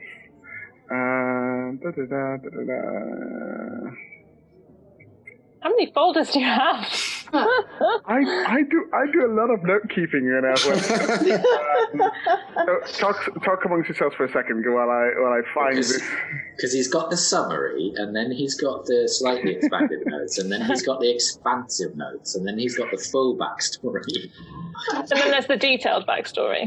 Yeah. Is there anything that anyone is doing sort of in in preparation or discussing about the following day or anything at all? Could you, Ed, remind me where the elephant man lives? Cog. The elephant man? The elephant man. The elephant man. Cog lives not too far from here. He's maybe a 15-20 minute walk away. Okay, cool. I was going to continue that terrible joke, but I won't. So, you all know about Laris. His full name is Laris Fay. He is... The one with the cloak? Yeah, except this one was just a mirage or a projection of him. And he hasn't changed his ways in the time he left me half dead. And he's the one who has killed a lot of people. He is part of a group called the Ivory Silent. And primarily the Ivory Silent are looking for power in any way, shape, or form that they can grow. And what they do most often is incite a kind of revolution, the last I heard. But on my return journey home, Laris ambushed me, and that is when we first met. And he took something from me, something that I want back. But why did he ambush you? For the thing? Anything that will help them attain power, either through armament, political power, money. I think they would pursue it if it was viable enough and they felt it was worth the risk. And the thing that you had was worth the risk? It is very much worth the risk and holds a great significance amongst my people. So what is the thing? It is called Snagger. And what Snagger is a battle axe, but it's not just any battle axe. Snagger is a very powerful weapon, and in the right hands can turn the tide of battle. It can make an otherwise ordinary warrior into a great one. And Snagger comes from a long line of wielders amongst my people, and it is an axe that is held as one of the pinnacles of our founding fathers, because it is made from a material that is extremely, extremely desirable. It is highly prized. The kind of things that kings might fight and wage war for. And I think he felt that would aid him in his fight to gain more power, either through armament and helping him gain might through arms, and bolstering that with political power and money. So, forgive me, Dalathar, I genuinely don't mean this as an insult. I've seen you fight, I know how good you are. But if you were wielding the axe, how did they take it from you? We were ambushed, and it wasn't that I couldn't handle myself, it's that I was completely outnumbered. If you obviously in an ambush, it's much easier to sort of eliminate threats that, will let you then just take things from you. So, yeah, so when we were ambushed, many of my compatriots died, and I was left for near dead. And so these people obviously know that you're still alive because Laris has seen you. No, he knows I'm still alive, yeah. They're after you again, but why are they after you again? Is it because they know you'll come looking for the battle axe, or...? So Laris's words to me were that the game is afoot, and he thinks this is a game where we're playing cat and mouse, potentially.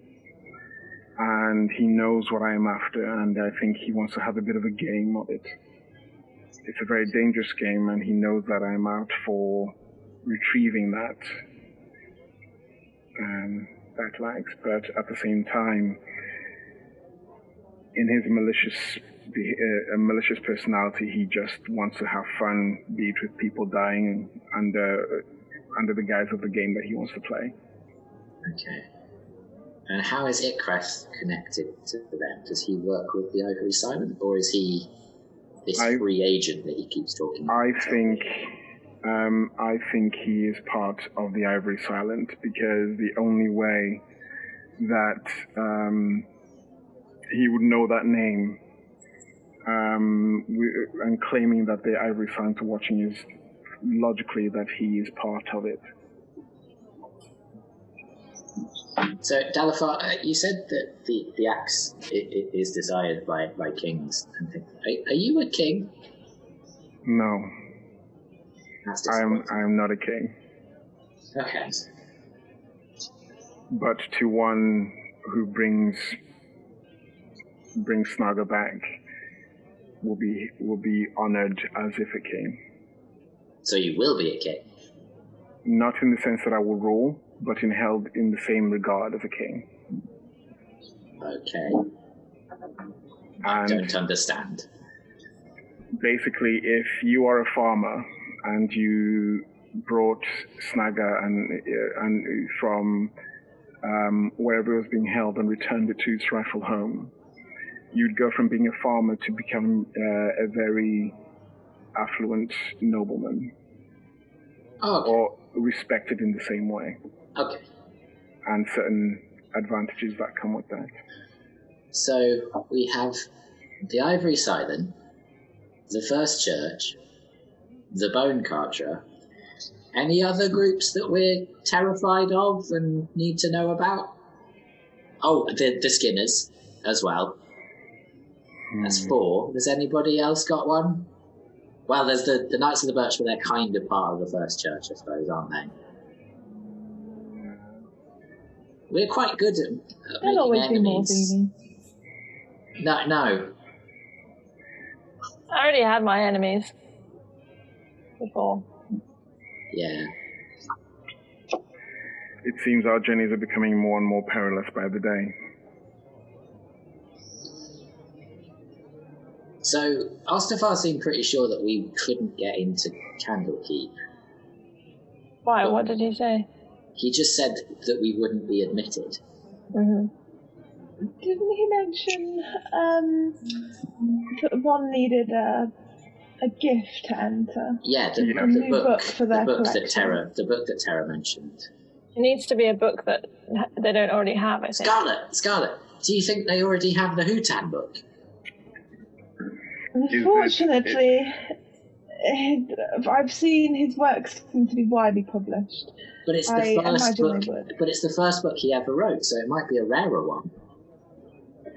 I look inside the book and see if there's any indication it's rare. I also will probably see what he signed in the book as well, even though I've been avoiding it.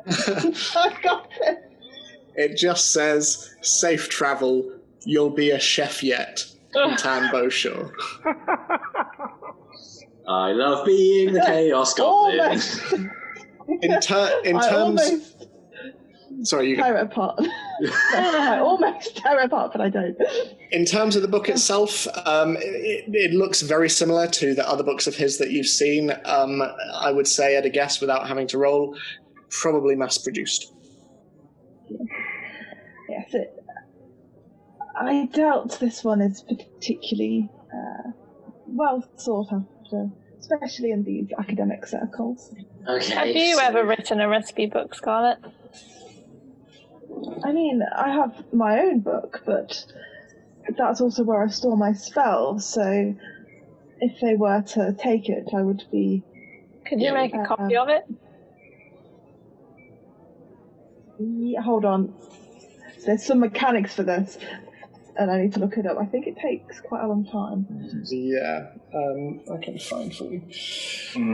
So, to copy over a wizard's book, let's have a look. Does it take the power away from the original one? Like, what if you just wrote the recipes rather than the spells as well?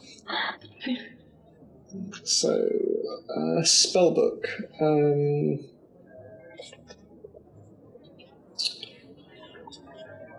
Where is it?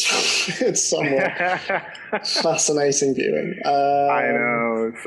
Apologies to our podcast listeners. But yeah. Oh, your spellbook, yeah. So replacing the book. So you need only spend 1 hour and 10 gold pieces for each level of the copied spell. So basically you do it per spell. And you'd need a number of hours and a fair amount of money, which you have. Does it cancel out the original one then? Or does it just make a second one? It doesn't say, because it's just about replacing it. No, but it is copying, so it just says you can copy a spell from your own spellbook into another book. So you should be able to just create a copy. Yeah, it doesn't diminish the power in any way, because you need the spell and the wizard in order to do the spells. It's not a spell scroll. Mm. But the idea behind copying it is if you ever lose the original, then you've got a ready-made copy. Mm-hmm. Because if you lose the original, you might not be able to use some of the spells that you copied down within it, because they might not be wizard spells and you might have found them elsewhere. I mean, I could perhaps try and copy it. It would probably take the majority of today. I suppose my only thought would be, well, in a sense, this would be self-published and original. I don't know if they require some sort of, what do they call it in, like, paintings where they, like, trace back where it is? Provenance. Yeah, I don't know if they would require some sort of provenance. I mean, it's certainly worth a try if we can find no other book. Another option is that I sneak in after them. I think they'll probably... Well, Ostafarr was talking about hiring more security. Oh, but in the letter it said that she would accept Ostafarr Gate and his companion. But that would make sneaking in more difficult if there's more people outside. I mean, obviously, you are very good at getting into places. I mean, I thought I would go invisible and just walk in after. I think that's a good idea. It feels like Candlekeep might have other ways of... If Icarus can read minds, I'm not saying that he would know that you were there because you'd be invisible, but I'm assuming that Candlekeep has more... Because if they allowed magic in their walls, then people could steal stuff all the time. That's true. At least if they don't allow magic, we don't have to worry about them doing anything really terrible. It's whether either Ostafarr or Icarus are powerful enough to negate that in some way, which I imagine they would be. Dalafarr, did you ever use your how to describe ability without saying it? Did you ever, have you got a sense for either Ostafarr Gate or Icarus at any point of, you know, how powerful they are compared to yourself, for example? I've not met them, and I'll have to meet them in person. You have to see them. Okay. Yeah, speak to them, gauge their reactions, and so on. Mm-hmm. And as well, if we try and get in, if we manage to procure a book that we're willing to give up and that they would want, they may not let us in that day anyway because Ostafarr Gate is there. It seems like an appointment-only kind of situation. Ed, would I know... Do I know, like, anything else about Candlekeep, seeing as it's close-ish by? Make a history check for me. Oh, my goodness. Just rolled it off the edge again. I was worried it was a 1 then. I'm just going to move... Okay, need more space. Off the edge, okay. It's not going well. I'm just going to put my hand there. Okay. Investigation or history? History. 13. So you would know that getting into Candlekeep is not so simple as just turning up at the door. At least from what you've heard from people passing by, it is a case of organising to arrive, presenting a book, usually a very rare one, which, as you said, isn't already in their library. Getting in is hard. And Yeah, it's not like a lot of the other libraries in the city where you can just waltz in. It's a huge repository of knowledge. Do I know what kind of building it is? It has often been referred to as the Fortress Library of the Sword Coast. So you imagine probably fairly hefty. From the name alone. Do you get the book back, or is it a book that you are presenting for them to keep? So Terra would, you'd probably have heard Assume that they keep it. You are giving it to them for their books. Collection. Mm-hmm. Which is why it has to be one they don't have already. Well, there's the book that I have. But we've not even got anywhere near through that. No. And it was also taken. But if we can find a way. Collection. That is a very good point. Yes. It was taken but from they don't know that. Is this the kind of book which only one exists of? I would think so, yes. You'd be willing to give that up? Well, perhaps we could look into ways of potentially duplicating it. But we've not got much time. They're going there tomorrow, aren't they? Yeah. It takes a while to get there. So we would have to spend the whole day. Unless maybe Cog would know whether we could duplicate a book. It's a very long shot. Worth a We might as well ask. Some kind of cloning spell. The clone book spell, yes. Yeah. It's a It's like mirror image and stuff. Even if it's just... Yeah. I don't know, it depends how closely they look at the book, really. Because we could always find a way to duplicate it without... Unless there's a way that you could give them this book and then something you could do to it so that you can just bring it back to you once you're out again. Yeah. What we need is a photocopier. And lo, it was created. We're out of ink. Guys, I've got this great business idea.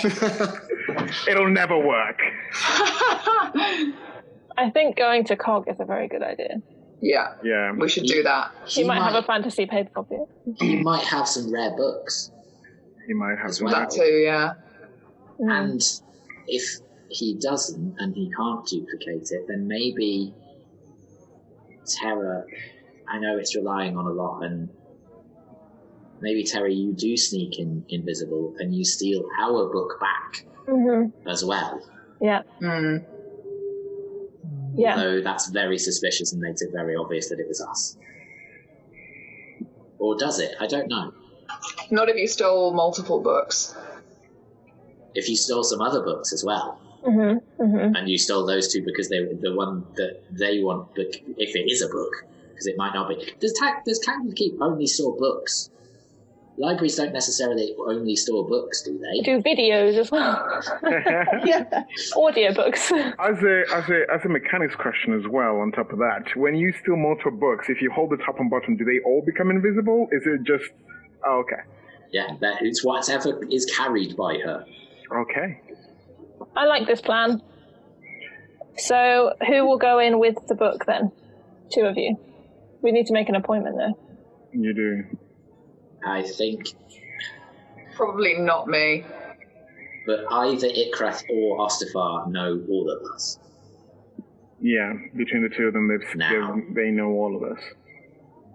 Is it too suspicious for Scarlet, a traveling chef who is seeking knowledge, to happen to want to go to the biggest library in the area while she's happening to visit Baldur's Gate? Well, they know that Scarlet was with me at one point, but I was wearing makeup. So it's not the best of disguises because I have feathers, and apparently that's distinct for some reason. But maybe We could get you a hat. that might help. I'd like to see the hat that would fit on my head. We could put a strap around it so that it stays there. Okay.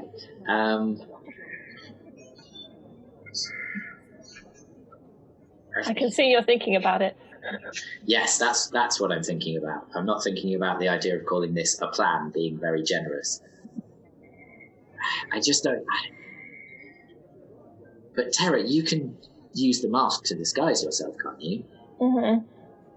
And you've met Ostafarr, but you can cast invisibility on another person. Mm-hmm. So perhaps you should be the one to go in with the book. Yeah. And cast invisibility on me. Yeah. Because I'm quiet. How do we make the appointment, though? I don't know. Unless we get there earlier and I pretend to be Ostafarr on my own with a different book. It's not the one that I told them I was bringing. Not really suspicions. I think that's especially when he arrives. Risky. That's a very risky proposition. Yeah, I like it. It's brave. I don't feel comfortable pretending to be Ostafarr. Because they might know each other, and then you might... I get the impression they do know each other from the way they wrote to each other. I think so. Well, presumably you write them a letter, but obviously we don't have a lot of time to make an appointment. That is true. But turning up would be worse, I think. Why don't one of you wear the mask? Because we've got time for you to adjust to it. Pretend to be someone of greater importance than Ostafarr. And then... I don't need an appointment, you know? Oh, cool rank.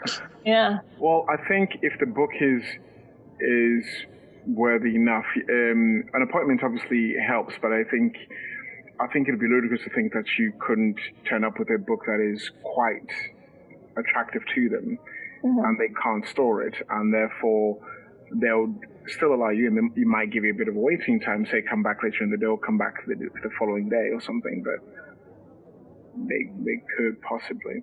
But I think also, do you think it's a good idea that we arrive there before Ostafarr and Ikref? But it would be good to know when they're arriving. Yeah. So that we know, because there's no point in us going in and then leaving before they've arrived. We need to be there at the same time. What I'm thinking more is if we were to arrive, then we present the book with whoever one of us goes in, and they say you may have to wait a little while to find a gap in the schedule or meetings. That might give us a little more time to play with.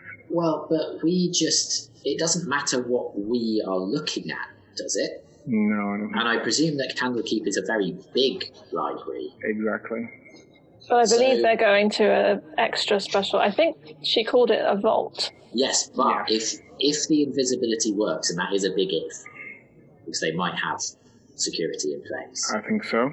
Whoever is invisible waits inside the doors for Ostafarr and Ikref to come in, and then follows them. So all we really need is someone to open the door. Yeah.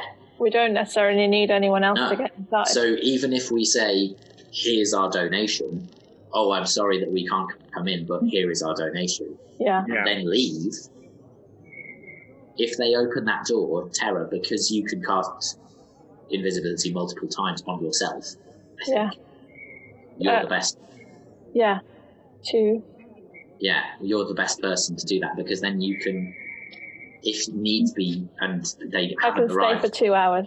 Yeah, but you could possibly stay for longer because you could hide without and then do it again. And then do it again once they arrive.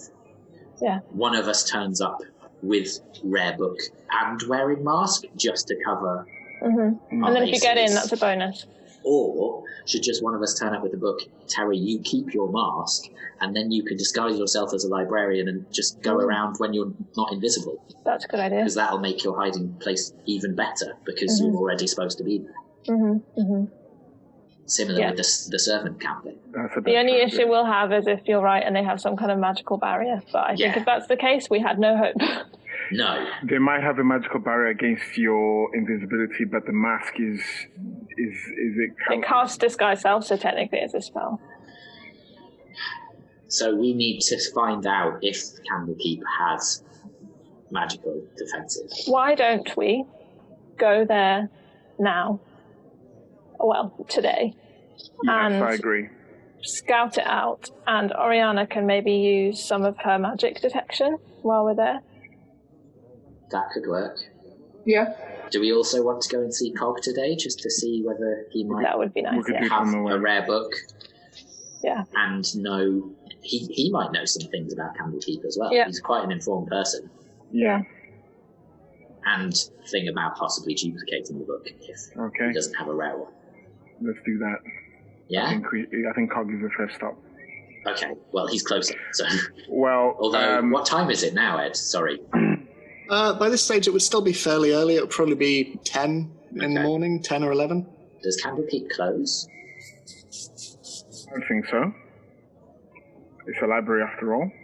And how far away is it? It sounds like it's always closed. Well, but, I mean, are they there? They must all be there all the time, but I imagine they don't admit people. Yeah. But if we're just scouting, then it doesn't matter whether it's closed. No. So it doesn't matter if we go late tonight or not. And then we can just camp out nearby. Yeah. And then also we're there in case Ostafarr gets there early. Exactly.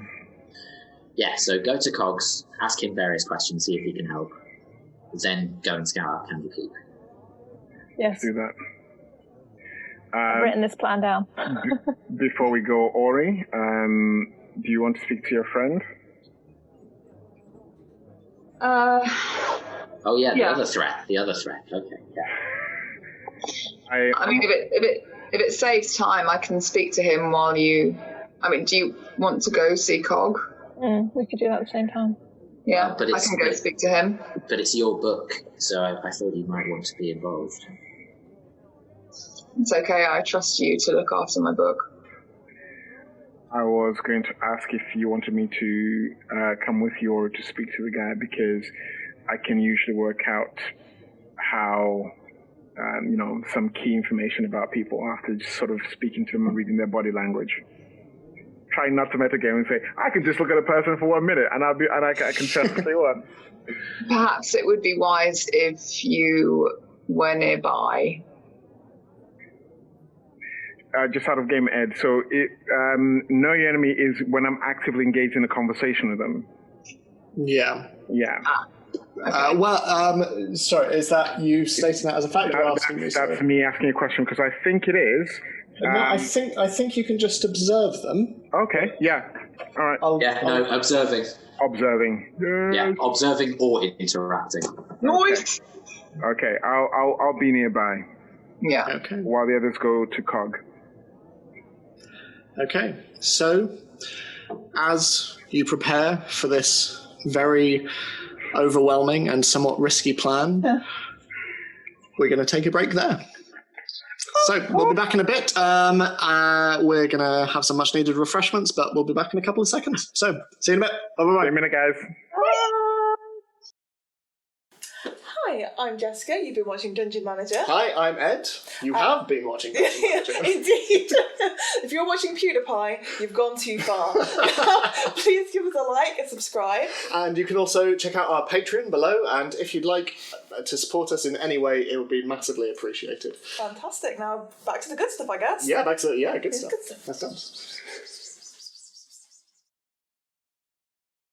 Welcome back, everyone. Before we jump back in, another reminder that next week we will not have our regularly scheduled Chaos. Instead, we will be having our very second one-shot ever taking place in the world of Theros, thanks to the mythical odysseys of Theros from Wizards of the Coast. So tune in next week for more of that. We'd love to have you watching and as part of the office. But in the meantime, let's get back to it. So, as Dalafarr and Oriana stay behind in the Dripping Tap, the three of you are heading out into the streets to head off in search of Cog's oddities. So, are you heading straight there? Is there anything else you're doing on the way? Are we taking Ariana's book with us? If she's happy for us to. Yeah, I'm happy with that. Ori, who did you give the book to? I'll give it to Tara. Okay, so that was a test. You failed. this twisted, blackened book on your person now. Scarlet, Zini, and Terra, you head to Cog's Oddities, just a little way along, but eventually you find yourself at the familiar door and entering. Again, you have the curtain in front of you, which you have to part, and you once again see the furry Loxodon in front of you, and he seems to be tinkering away at the microscope at which he identified so many of your items last time. But turning around, he just, well, if it isn't the Spelunkerous 5. Yay! That's not what we're called. Yes, it is. -2.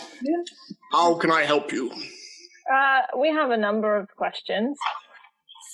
All right. I'll start with this one. Could you identify this for me, please? And I put the bone key out on the counter. Yes, of course.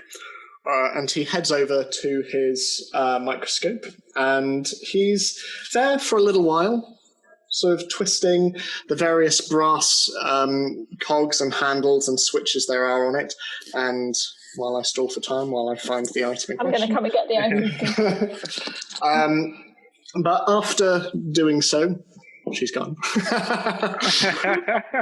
She'll be there in a moment. But after doing so, he tentatively brings it over to the desk, and he places it down on a piece of velvet and just looks up at all of you and goes, well, I've never seen anything like this, but it's a key. It allows you to access doors a little easier by the looks of it. The sheen, as you can see in the spike on the end, it interferes with locks by the looks of it, and it looks like that should be a surefire way of entering most places. Yeah. Tell me, where did you get this? I found it in a cave. You found it in a cave. Like the last stuff Just that like we brought you. Stuff. Yes. Well, I'll believe you for now. Speaking of, you decided what to do with that stone? Who has the stone? Is it Dalavar? Yeah.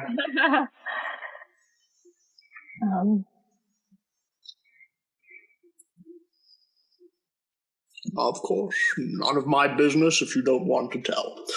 So, have you come here for anything else? We were wondering if it is possible to create a copy of an object. What kind of object would you be talking about? Well, in this specific situation, we're talking about a book. Well, there are spells which can create duplicates of objects. They're usually temporary and they're usually fleeting. For a book, there is a handy spell I know, and he walks over to the shelving and just goes, it depends what it is exactly you'd be wanting, but there is a spell which allows you to duplicate writing from one page to another. It is very time-consuming. It is 10-minute casting time, but if you had the time... So we could transfer writing from one book to another book. You could, yes. It's very time-consuming, like I say, and... And it takes it away from the original one? No, it duplicates. So why don't you just write it? You could do it, depends whether you understand the language or not. For example, if you had a page of text you did not understand and you wanted it copied over, you could use the spell to do so. Obviously, if I have a page of Dwarvish, I don't understand Dwarvish, and so I would not be able to carry it over in my writing. I would need a spell to make it more accurate. Does it only do a page at a time? from one page to another. And it takes 10 minutes for every page. It does, yes. But did you say there was another option, or is that the... Like I say, anything else that's duplicating object. Obviously, my magical knowledge is far from... I don't know everything. But what I can tell you is there are spells that duplicate things, such as mirror images, things like that, but don't hold up to touch. They're not permanent. So what sort of thing are you looking for? Are you copying across an entire book? Yeah, but we don't have a lot of time. On a completely unrelated note, do you have any books here that have never been, that are rare? Well, for rare books, you'd be better off looking in a library, but let me have a look. And he Do you have any books that might not be in a library? We do occasionally have dusty tomes brought here, which are scribblings, diaries. People bring them to me to see if they can, much like the book that you brought me the other day, to see if I can decipher or make any sense of. Much of the time they don't amount to anything. It's people hoping for tomes containing magical powers. I have many scrolls, of course, spell scrolls if you're interested.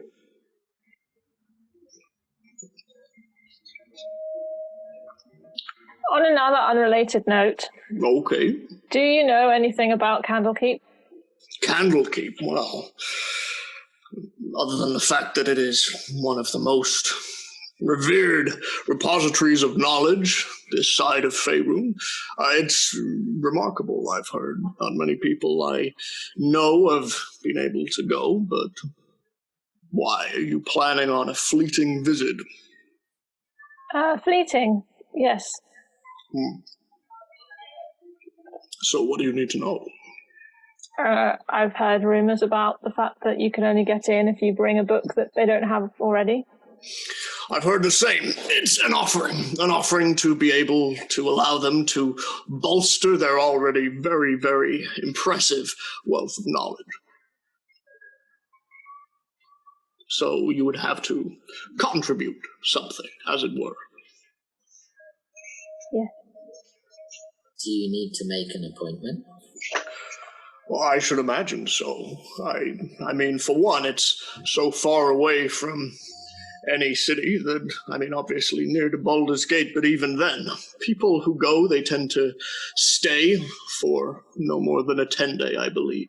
You are admitted, and then you can stay for as long as you want for that 10-day, and then leave again. So naturally, they tend to encourage appointments, I believe, just so they can make sure they have facilities ready for seekers, they call them. That's what they call visitors, seekers.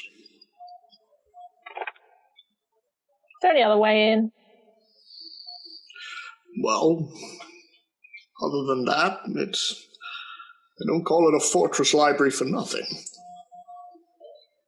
I imagine they will have defenses, if we're still speaking hypothetically.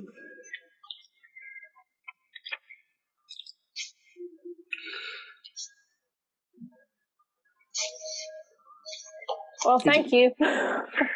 You're welcome. Feel free to come back anytime. Do I need to pay you for this identification? No, as always, identification is free in the hope that it brings back people for purchase. And he nods at Zini, which thus far has proved accurate. The goggles are really good, thank you. Good, I'm glad to hear it. Well, if you require anything else, please feel free to drop on by.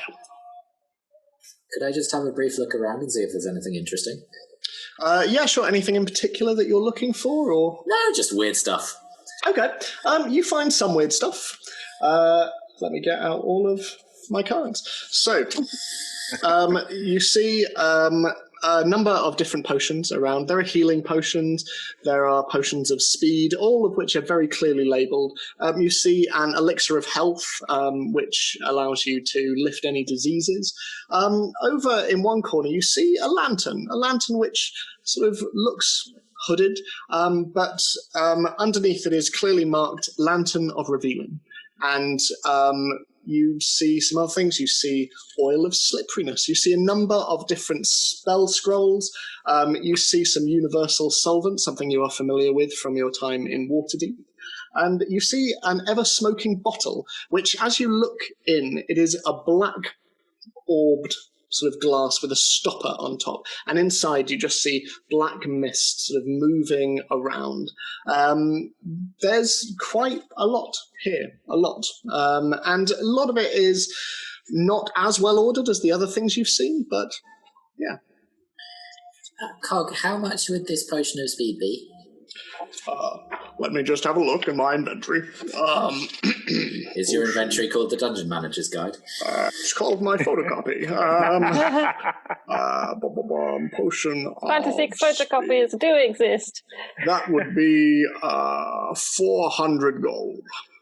Okay, could I take a healing potion and a potion of speed, please? Of course, just a regular potion of healing, or... Oh, have you got better ones? Well, we've got greater healing, which will put you back 150, but that's a little more effective. It depends what kind of spelunking you're planning. Well, we get into bumps and scrapes. Maybe I'll just... Because if a greater is 150... Mm-hmm. But if I... Do you have 4 normal ones?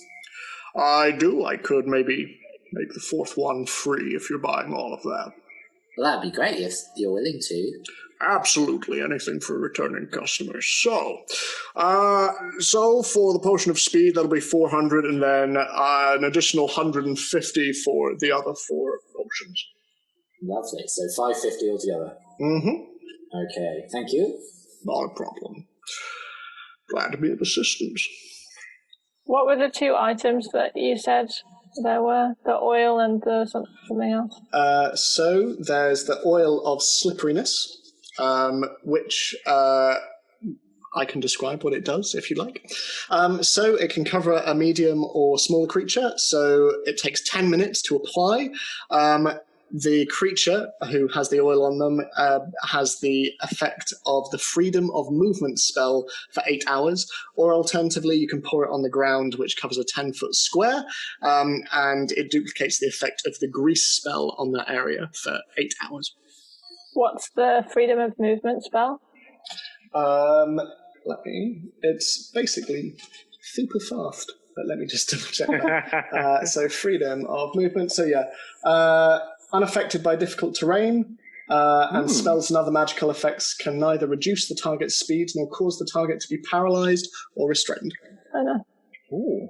Okay. It's very difficult to grapple you. Yeah. You're very slippy. What was the other thing? Is there another thing? The ever-smoking bottle? Yeah. Oh, yeah.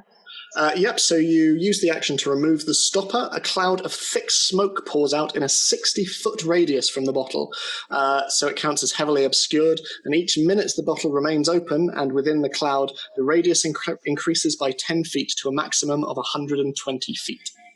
And then, once you close the bottle, it dissipates. How many uses is that? It's as many as you like. So it's infinite? Infinite, yeah. It is ever smoking. How much is this, please?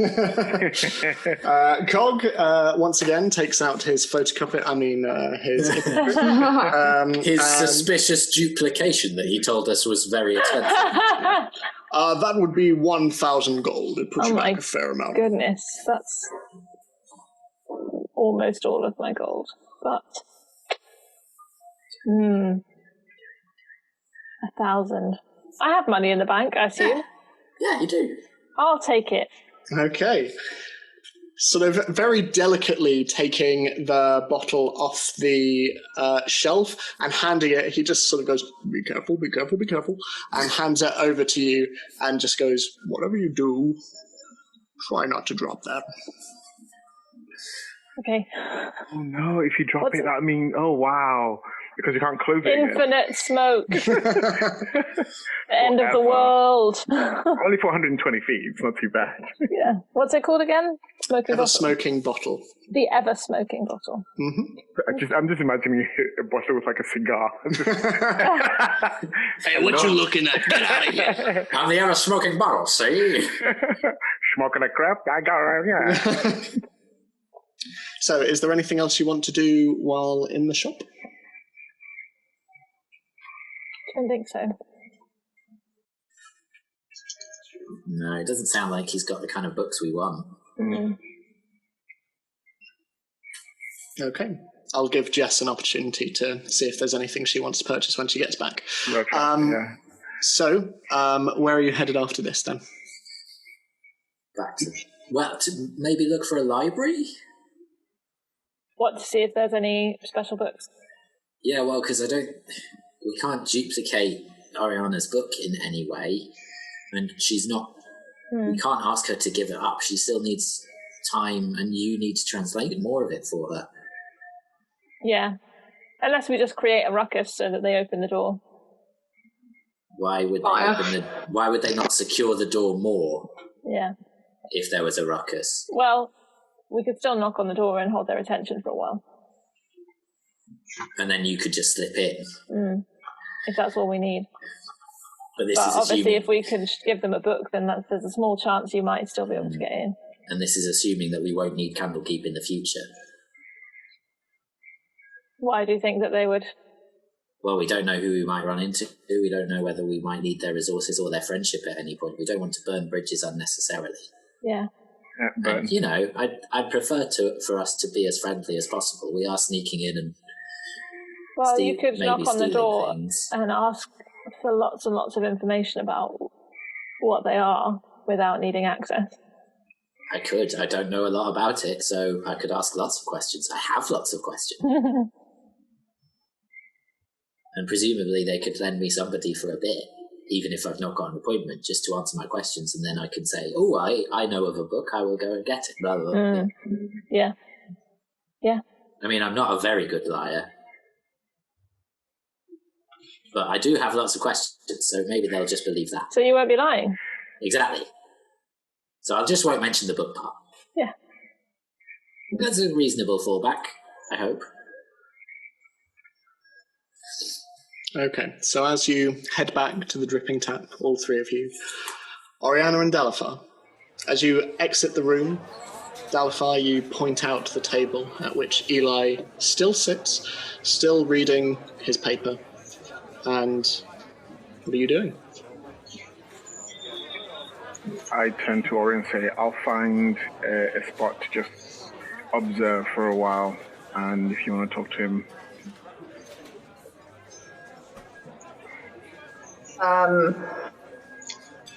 Okay. I'm going to go to the bar and get a drink. Okay, that'll put you back 3 copper. And Granny Fungus just pass it over and goes, "There you go, darling." Thanks. You're welcome. Require any food? No, I'm okay for now. All right, you just say the word, darling. Okay, will do. I love how torn you are between Oriana and Diani. Diani's like, I love her. Oriana's like, Oriana's just like, oh, okay. I don't know how to people. Yeah, literally. So Granny Fungus goes and starts to serve other customers, and the busyness continues around you. There are lots and lots of people sort of talking amongst one another and drinking and laughing. You can see a drinking game happening off in the corner as multiple flagons are slammed down onto the table. And bear in mind, this is before midday. Like, this is a heavy drinking crowd. Oh, wait, am I drinking before midday? Oh, man. Okay, well, Oriana would do it, so whatever. Why not? Yeah. Why not? Can I look over at Eli and just like see whether he is looking around at all, or if he's just totally focused on his paper? Make an insight check for that. Okie dokie. That is 16. 16. He appears to be just reading the paper and flicking through it, and he turns over a page and takes a sip of his drink. Okay. Okay, I'll approach him, and I'll say, fancy seeing you here. He looks up, and immediately his rather gaunt face just breaks into a smile. He just turns the paper around. Speak of the devil.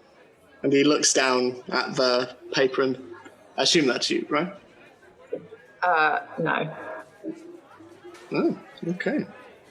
Doesn't look anything like me, does it? What about the other two? And he sort of points at Dalafarr and a hooded figure, and he's like, she. I don't see the likeness, but this guy, he was one of the humanoids last night, right? I don't know, there's a lot of dwarfs around, aren't there? And I guess there's a lot of tieflings too. You gonna sit, join me for a drink? Yeah, sure. So, I sit. how's your day going? Yeah, it's fine. There's not really much to talk about. So why'd you come join me? Well, I'm here. I saw you. Thought I might as well come and say hi. Might as well. Might as well. How's your day going? Fine. Just taking in some of the literature, some of the booze, and I don't know, I'll probably walk around the city in a bit, maybe.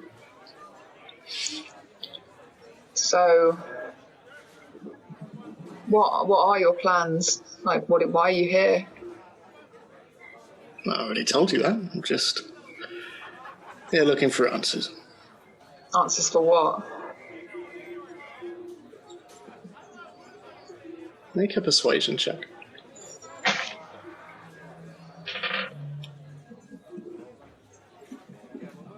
$21. He just leans his head on his hand and strokes his beard for a bit. And then... You really don't know, do you?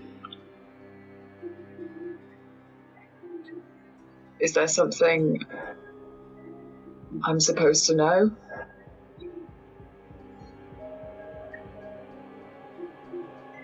He leans forward and just places his hand on your shoulder.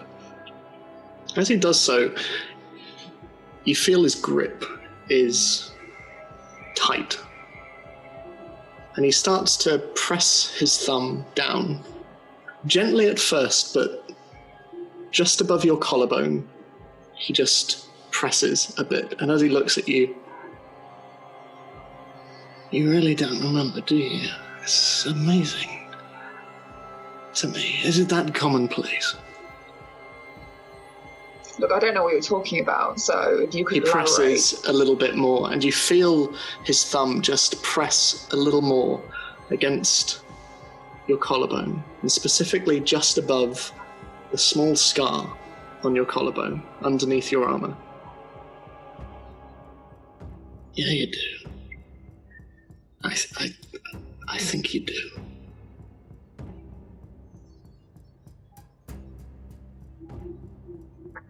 Do I know what he's talking about? Make a history check. Oh no. 9. I mean, I've just taken this from your backstory. So.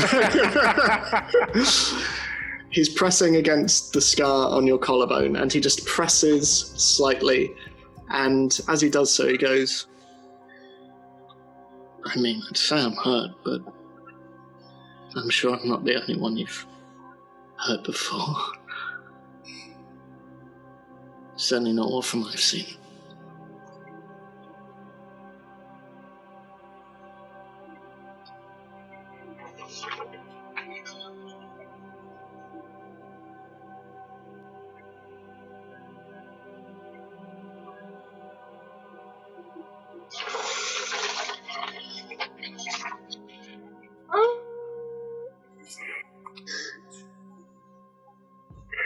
I'm loving this because she's so in character. She's just...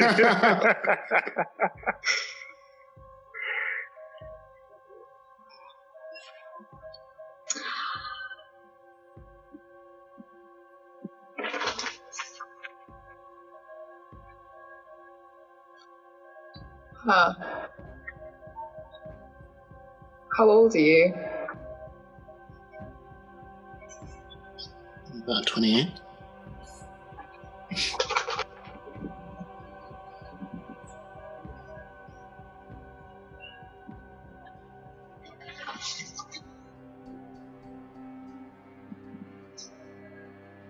What?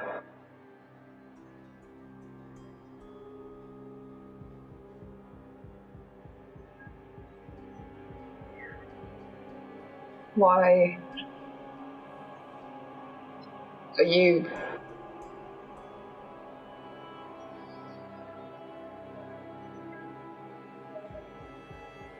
Are you here to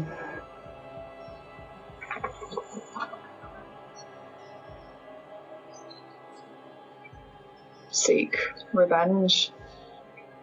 He lets go of your shoulder and leans back. I mean,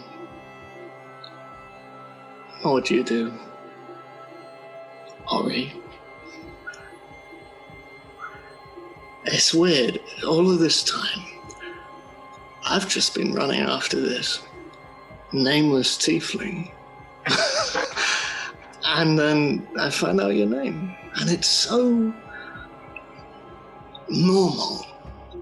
I kind of hate it. I kind of hate it. Because it's so relatable.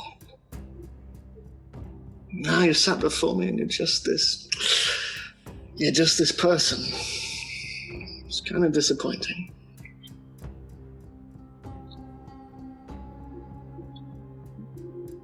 I don't think you really know what you're talking about. I think I do. I think I remember very clearly what you did. And not just to me. And not just you. I think I would know more than most what it means to have a family taken from you.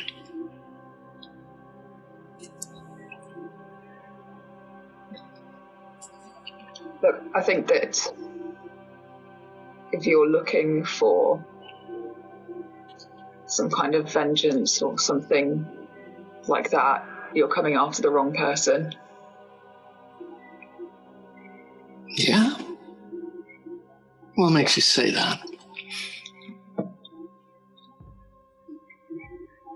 Because that's not...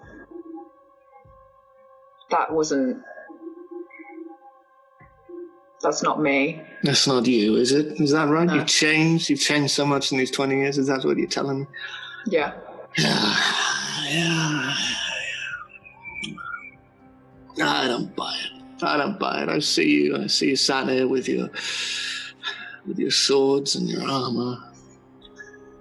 And those eyes. You know, the thing is, it's the eyes I remember the most. I don't remember their screams. I remember your eyes. That's what I remember. I don't remember their pleas. I don't remember them telling me to run. Be safe. You know, I can't even remember what they look like, but I remember you. God, I remember you.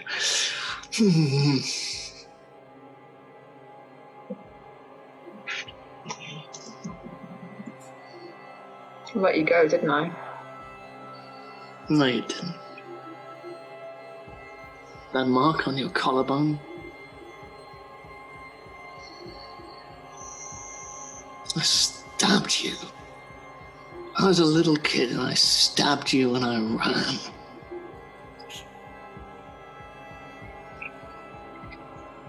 You didn't let me go. I ran.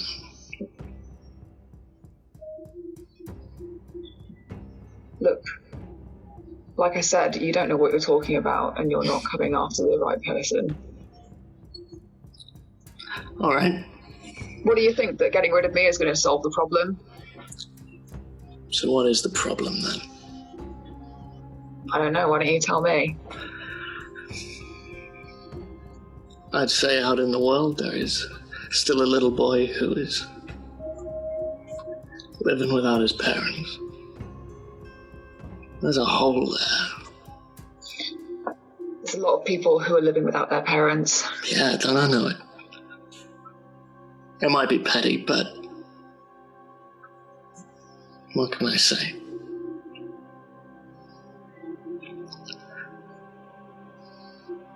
So yeah, I've come to Baldur's Gate to kill you.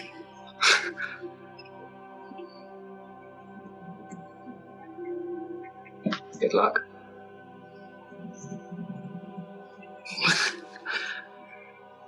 Okay.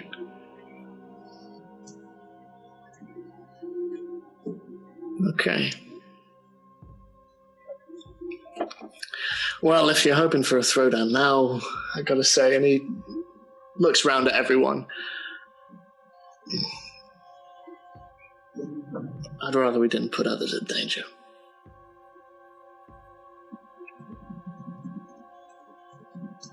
How honourable of you. What can I say? I'm not a monster.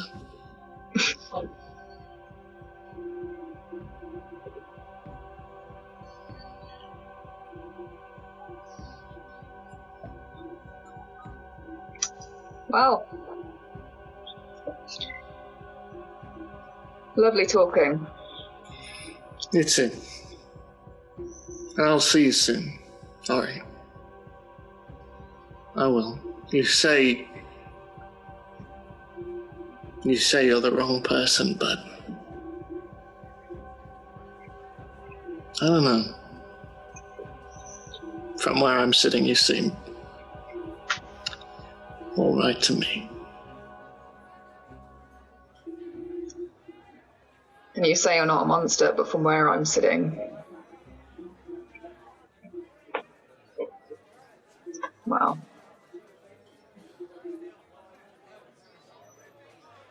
he just leans forward and just looks up at you, and for a moment, as his greying eyes look up, you briefly see a glimpse of the blue, young, 8-year-old eyes that you remember. I am what you made me. Don't forget that.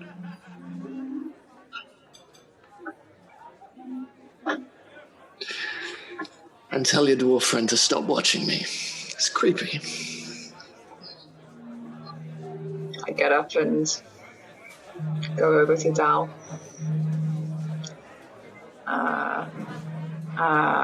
Actually, no, I don't go over to Dal. I get up and I go outside. We follow. Okay. You go outside, leaving the din of the dripping tap behind you. Dalathar, were you still wanting to? I very much do. Okay. I would like to know his. I can choose 2 of these. Equal to or equal, superior, or inferior to 2 of the following things, please. Okay. His current hit points. Okay. What are your hit points? My hit points are 80. Quite substantially higher. Damn. Higher? Yeah. Heck. And also his total class levels, if any. Lower.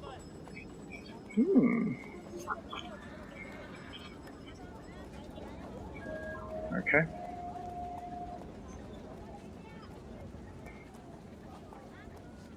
That's it. Okay. It's more of a challenge, but he's lower level. Is that what? In terms of what Dalathar has asked me, in terms of because it's about class specifically, isn't it? Yeah, Really? The total class levels. I think, is that a combination of both of the classes that he has? Yeah. So lower but high hit points. Lower but higher hit points, okay. Just. Well, you could just have a very high constitution. That's true. You could, yeah. Or like magic. So, you head outside and into the cold, and the din of the dripping tap is muffled behind you as the door closes. And Dalifar, you go out to see Oriana out front. Everything all right? I don't think the rest of you have to worry about him. Is he a threat? Yeah, but only to me. With all due respect, if he's a threat to you, he's a threat to all of us. He's come here to kill me. Yeah, I know what that's like. Wait, just out of game, does Oriana actually laugh? Because that would be amazing. Yeah, just a tiny little chuckle. Right, okay. In that case, if you say it's nothing to worry about for now, shall we go and meet the others? Yeah, but we will need to let them know that they should probably keep an eye out for him. I know. I know full well you can handle yourself, so I'm not that worried. Oh, he's got more than frickin' 80 hit points. Jeez. Not in character ops. Or he just goes, he's got more than 80 hit points. Well, How did you know that? Yeah, I was gonna say, if you want to know, I don't think he for expertise, I think we can take him, but he might take a while. I mean, that's good to know. I'd rather not have to resort to that, regardless of how he feels. Sure thing. Just out of game, did we say where we were going to meet after the fact? I think we assumed we'd come back, yeah. Okay. At the tavern. So I'd say probably at this juncture, the other three come down the street and you see Dal and Oriana stood outside and you two see the other three coming back. Well, it looks like everyone else is coming back. Hope they have better news than we do. Door swings open. I know you're outside, aren't you? And a patron walks out. As sorry, I'm just squeezed by. What a fruitful trip that I remember. I bought this thing. Don't you remember, Scarlett? This really cool thing? I love the really Look at it. Terror. You don't even need to explain what it is. Of course, I was there, and oh,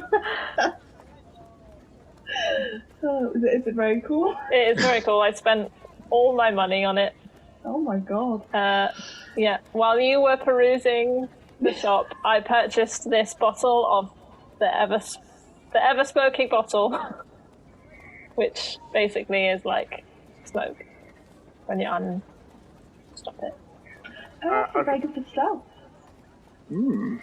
As a point of curiosity, does it hinder dark vision as well? Because it is quite smoke. I'm asking out of game. So it would be heavily obscured. So yeah, I'd say it. Yeah. All right. It's dark, but it's smoky dark. Okay. Well, here's your book back, Oriana.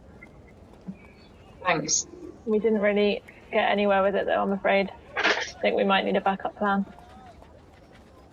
There was a way of duplicating it page by page, but it would take far too long. when Tara says we might need another plan, I sort of just glance over at Scarlett and just sort of cock my head as it. I mean, I can certainly try to duplicate some of my... Oh, I thought you were saying fire. I mean, that's what I was implying. That's what I was implying, but Scarlett is with you, Billy? Why is fire I guess it's a distraction. It was a smirk. It was not seriousness. Apart from the time that it was serious, but you know what I mean. You would be quite surprised, Alafar, how unflammable some books are. Oh, well. It's the pages you see, they're tightly clumped together. You need to have lots of kindling. So if you ripped pages out, they would be far more flammable. I'll keep that in mind. So, what are you all doing? Just a thought. When we're in there, if we manage to get in there, if we did steal a book, we could then present it back to them, because it's a book that they don't have. So if we need to get in another time... But I'd imagine they'll we know just they happen to have this book. I assume they've catalogued it in some way. Yeah. Yeah. They've catalogued it. I mean, I would assume they have to examine a book you bring to them. I'd have thought so. So perhaps if we brought them something, even if it wasn't accepted, it perhaps could be enough for someone to sneak inside. Mm. Yeah. We have the backup plan of me just asking them questions at the door as well. Well, you can do that while they're examining it, I suppose. True. Yeah, it's a compound plan. There's different aspects to it depending on how well it goes. Like the best kinds of plans. Sub-plans. Just not subpar plans. No. I don't have any books. Neither do I. Neither do I. Oh, I have Nikolai's book. I don't think they'd want to take that. No. I have the book that oh wait, is that the same book that you're talking about? Oh, maybe you have the one with the drawings of the bone carder. You have that. Oh no, sorry, I don't. I have the book from that child. Yeah, that's the same one. Yeah. Oh, is that the same? Oh, right. Okay, but yeah, I assume that's not. Well, I think we should get that back to Mary and. As I hear this, I would say, well, how many drawings of the bone claw do you think there would be? Because we didn't happen to find any. And first-hand experiences means that Nikolai's book is a one of a kind. It is a one of a kind, but I think that Mary would want it. Would she? Of the monsters that killed him? Yeah. It had other things in there too. I suppose we should ask her about making a decision. I don't think it's ours to give away. No.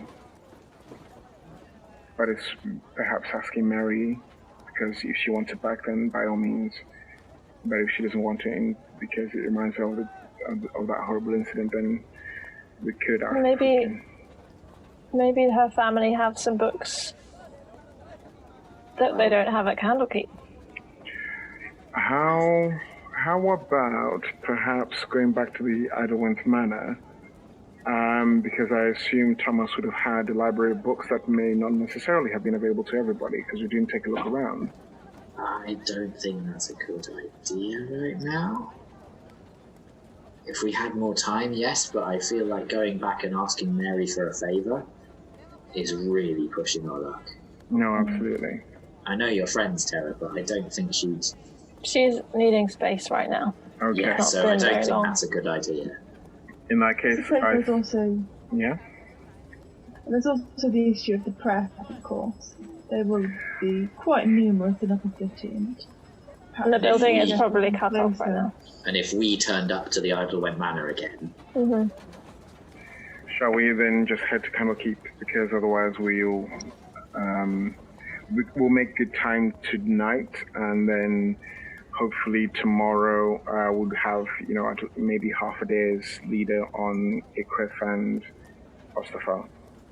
If not a whole day, because they'll still have to travel and get there. And there's no chance we'll bump into them on the road as well. So go now. We also didn't really manage to find out much about the magical defences. Cog didn't really know if there was anything like that, and it was a bit difficult to ask that without going. We should be able to find that out. Yeah, with Ori's help, we should be. Okay. Right. How did the conversation go? Not well.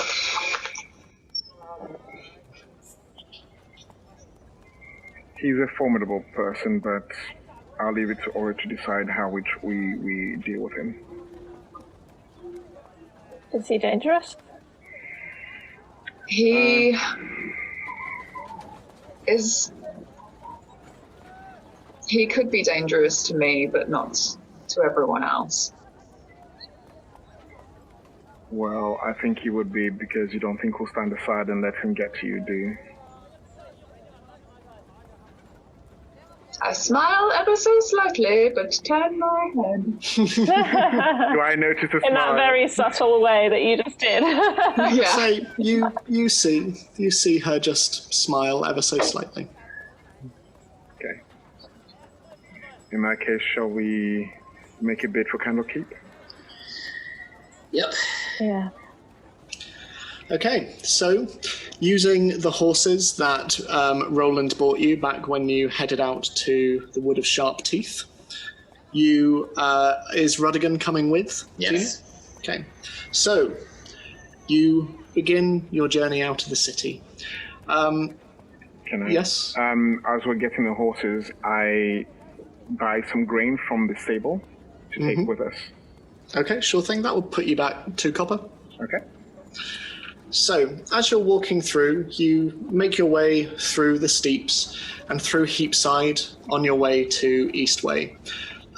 And on your way, you pass the Flaming Fist barracks.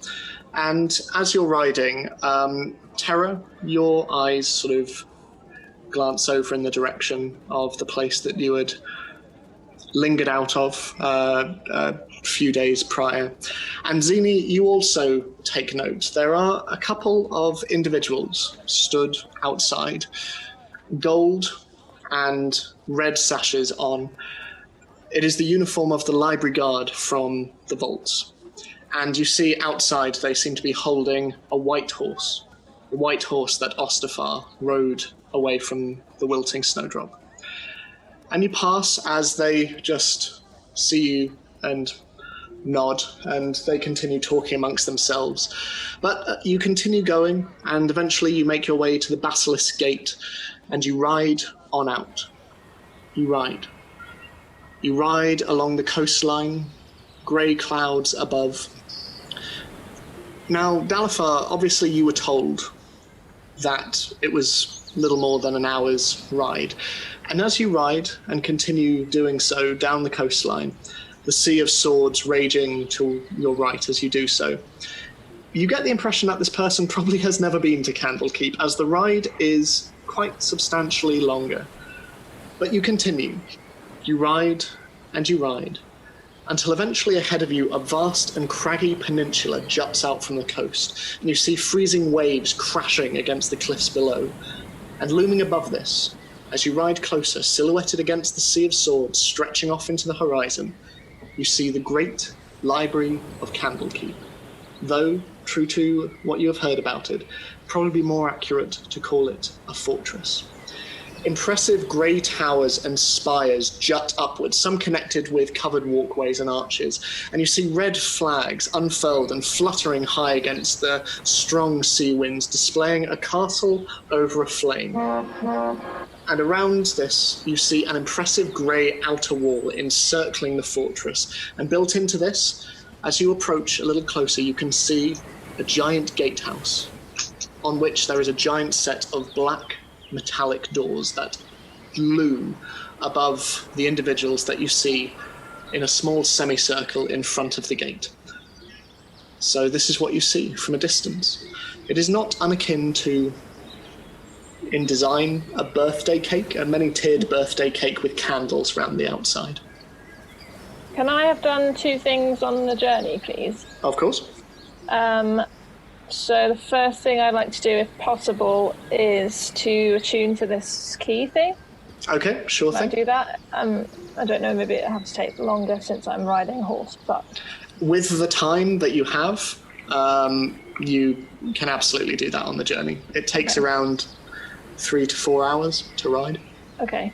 And then also I'll just, at some point, say to Dalathar, am I okay to get that ring back? Yeah, and I take the ring off and I give it to Tara. So are you stopping a little further away? Yeah, definitely. Yeah. Okay. As a backup, what I would like to do is I would like to cut a few recipes out of my cookbook, very early ones, and use Fabricate to bind them into a book. That takes 10 minutes. Okay. It's where I could convert raw materials into products of the same material. I assume that'll be fine for a book. Yeah, absolutely. You can do that. It says in the rules it's like wood into a ladder, but I'm assuming I could then use it to create a book on pages. Yeah, absolutely. Yeah. So you all watch as this book just sort of materializes around Scarlet's grip, and it sort of binds itself, and you see the pages just sort of form into these very neat rows. It's very impressive. It's kind of like watching origami in reverse. It just kind of like folds into itself. So yeah, Candlekeep is in the distance. Oh, a nice little book. Yes, it's not full of my best work, but it might help in a pinch. I think that will be useful, thank you. Thank you. So we're out in basically. So what is around us? Because we're stopping outside. So away. There's nothing really in either direction. You can just about make out Baldur's Gate far, far in the distance on your other side, but staring at Candlekeep, you have the coastline on your right, which goes down into jutting cliffs that just go down into the grey sea below, and you just have wilderness on your left. Mostly hills and plains, but you can also see pockets of trees in various locations, but it's wide and open. I tend to even say, I think we should make camp in one of the thicker clumps of trees, just on the off chance that someone is coming along the road. And That's a good also idea. That's a Good good idea. idea. Do we want to find out if they have magical defences first or tomorrow? It might be a good idea to scout it tonight. If you're okay with that, are you? Yeah. I can look after the horses and make a sort of hidden camp, as it were, in the woods while you scout, because I don't know if you've noticed, my armor tends to be somewhat loud in some sneaking situations. We haven't noticed. Do I sense the mockery from Zini? I don't know. Yeah, you sense it. I take a note of it and just go, it's probably for the chocolate joke earlier. So, you're making camp? I'm making a camp and sort of concealed. Could Dalifar and I work together to find a spot that looks fairly concealed, but also quite a good spot for a camp? Yeah. I would say just because of your expertise doing so, Zini, you're able to find one fairly quickly, and you're able to sort of adjust the underbrush around you to sort of conceal the horses a little bit more. So how close to the library are we? I'd say you're probably around like a 15-minute walk away. Okay. And are we on the main road? You're not anymore, you're just off. But we're off. Yeah. Yes, yeah. Okay. Okay, so Ori, do you want Terra to come with you, or do you want me to come with you? Maybe we should all go, not all, but the three of Just us, or unless Scarlet wants to come too. Because then you can maybe assist with quietness. Well, I can try. Scarlet, do you want to come too? And Dal, do you mind staying on your own? I'll be fine. Do you want me to look after Rudd? Oh, did you bring Rudd? Sorry. Yeah, I did. Okay. He can look after himself, but I'm sure if you wanted to have a chat with him, he'd appreciate it. He turns to Dalifar and just nods his head a bit. So, should we go then? Yeah. Okay. Just be careful, because in Ikret's safe, back at the Wilting Snowdrop, I did find a sending stone, so he is talking to someone. So be careful. Thanks for mentioning that now. Could that have been the other half to one of the other members of the Ivory silent? Potentially, but we don't know where they are. Okay, is there a route that we can take to the library that's not out in the complete open? Candlekeep is by and large fairly isolated, as it is on this sort of craggy peninsula that juts out. There is the main road that stretches near to it, but in terms of undergrowth or anything around it, it is pretty much just barren, grassy land. Does there appear to be windows? Make a perception check. Natural 1. From this distance, and especially with the gales at the moment, it's hard to tell. Okay, well, I just give me a moment, and I step out of the little hollow that we're in, and then sit cross-legged and put my hands just on the earth and try and cast Pass Without a Trace. Okay. Well, no, it's Pass Without Trace. It doesn't have an I don't know why I keep putting it in. Okay. I don't like that, okay?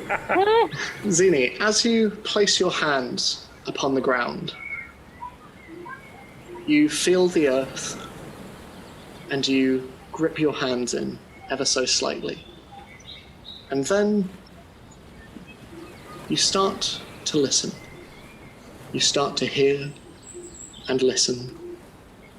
And you feel the roots of the trees around you. And you feel the trees that are around the horses and the bushes.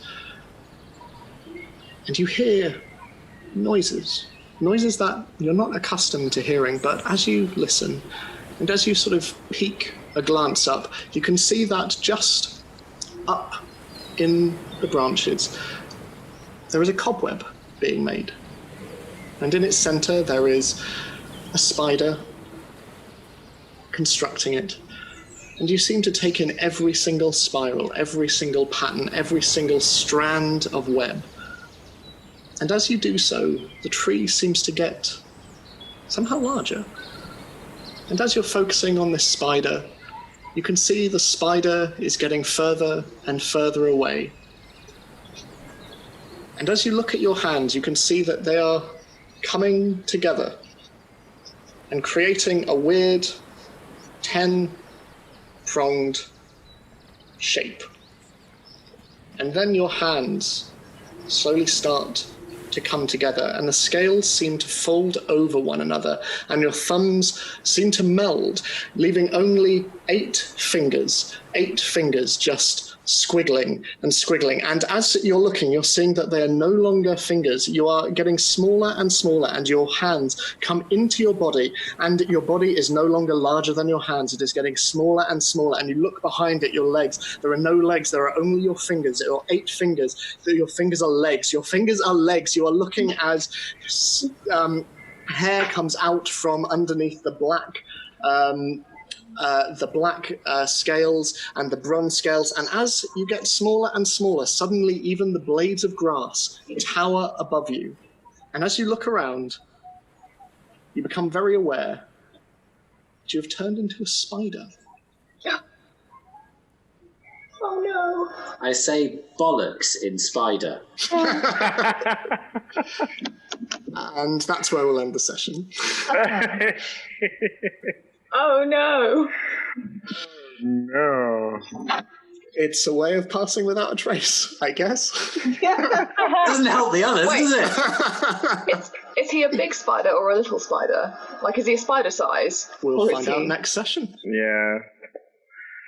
Given that Ed described it as the grass getting bigger, I think Zini is a little spider. No. Oh. Well, we'll pick up. Put you on a book. It'll be like this whole borrowers thing where you're just passed around the library. And well, on that note, we will not be back next week. We're on hiatus, so we'll find out what's happening to Zini after a week. Next week we will be back, and we will be in the world of Theros, and we can't wait to share that with you. We're hoping it will be really special. But in the meantime, stay safe. There's a lot of craziness going on in the world right now, not just from COVID-19, obviously. So stay aware, stay safe, and stay. I was about to say stay alert, but that's like government stupid. fucking slogan. But yeah, we will see you all soon, and in the meantime, we love you. Bye. Bye everyone.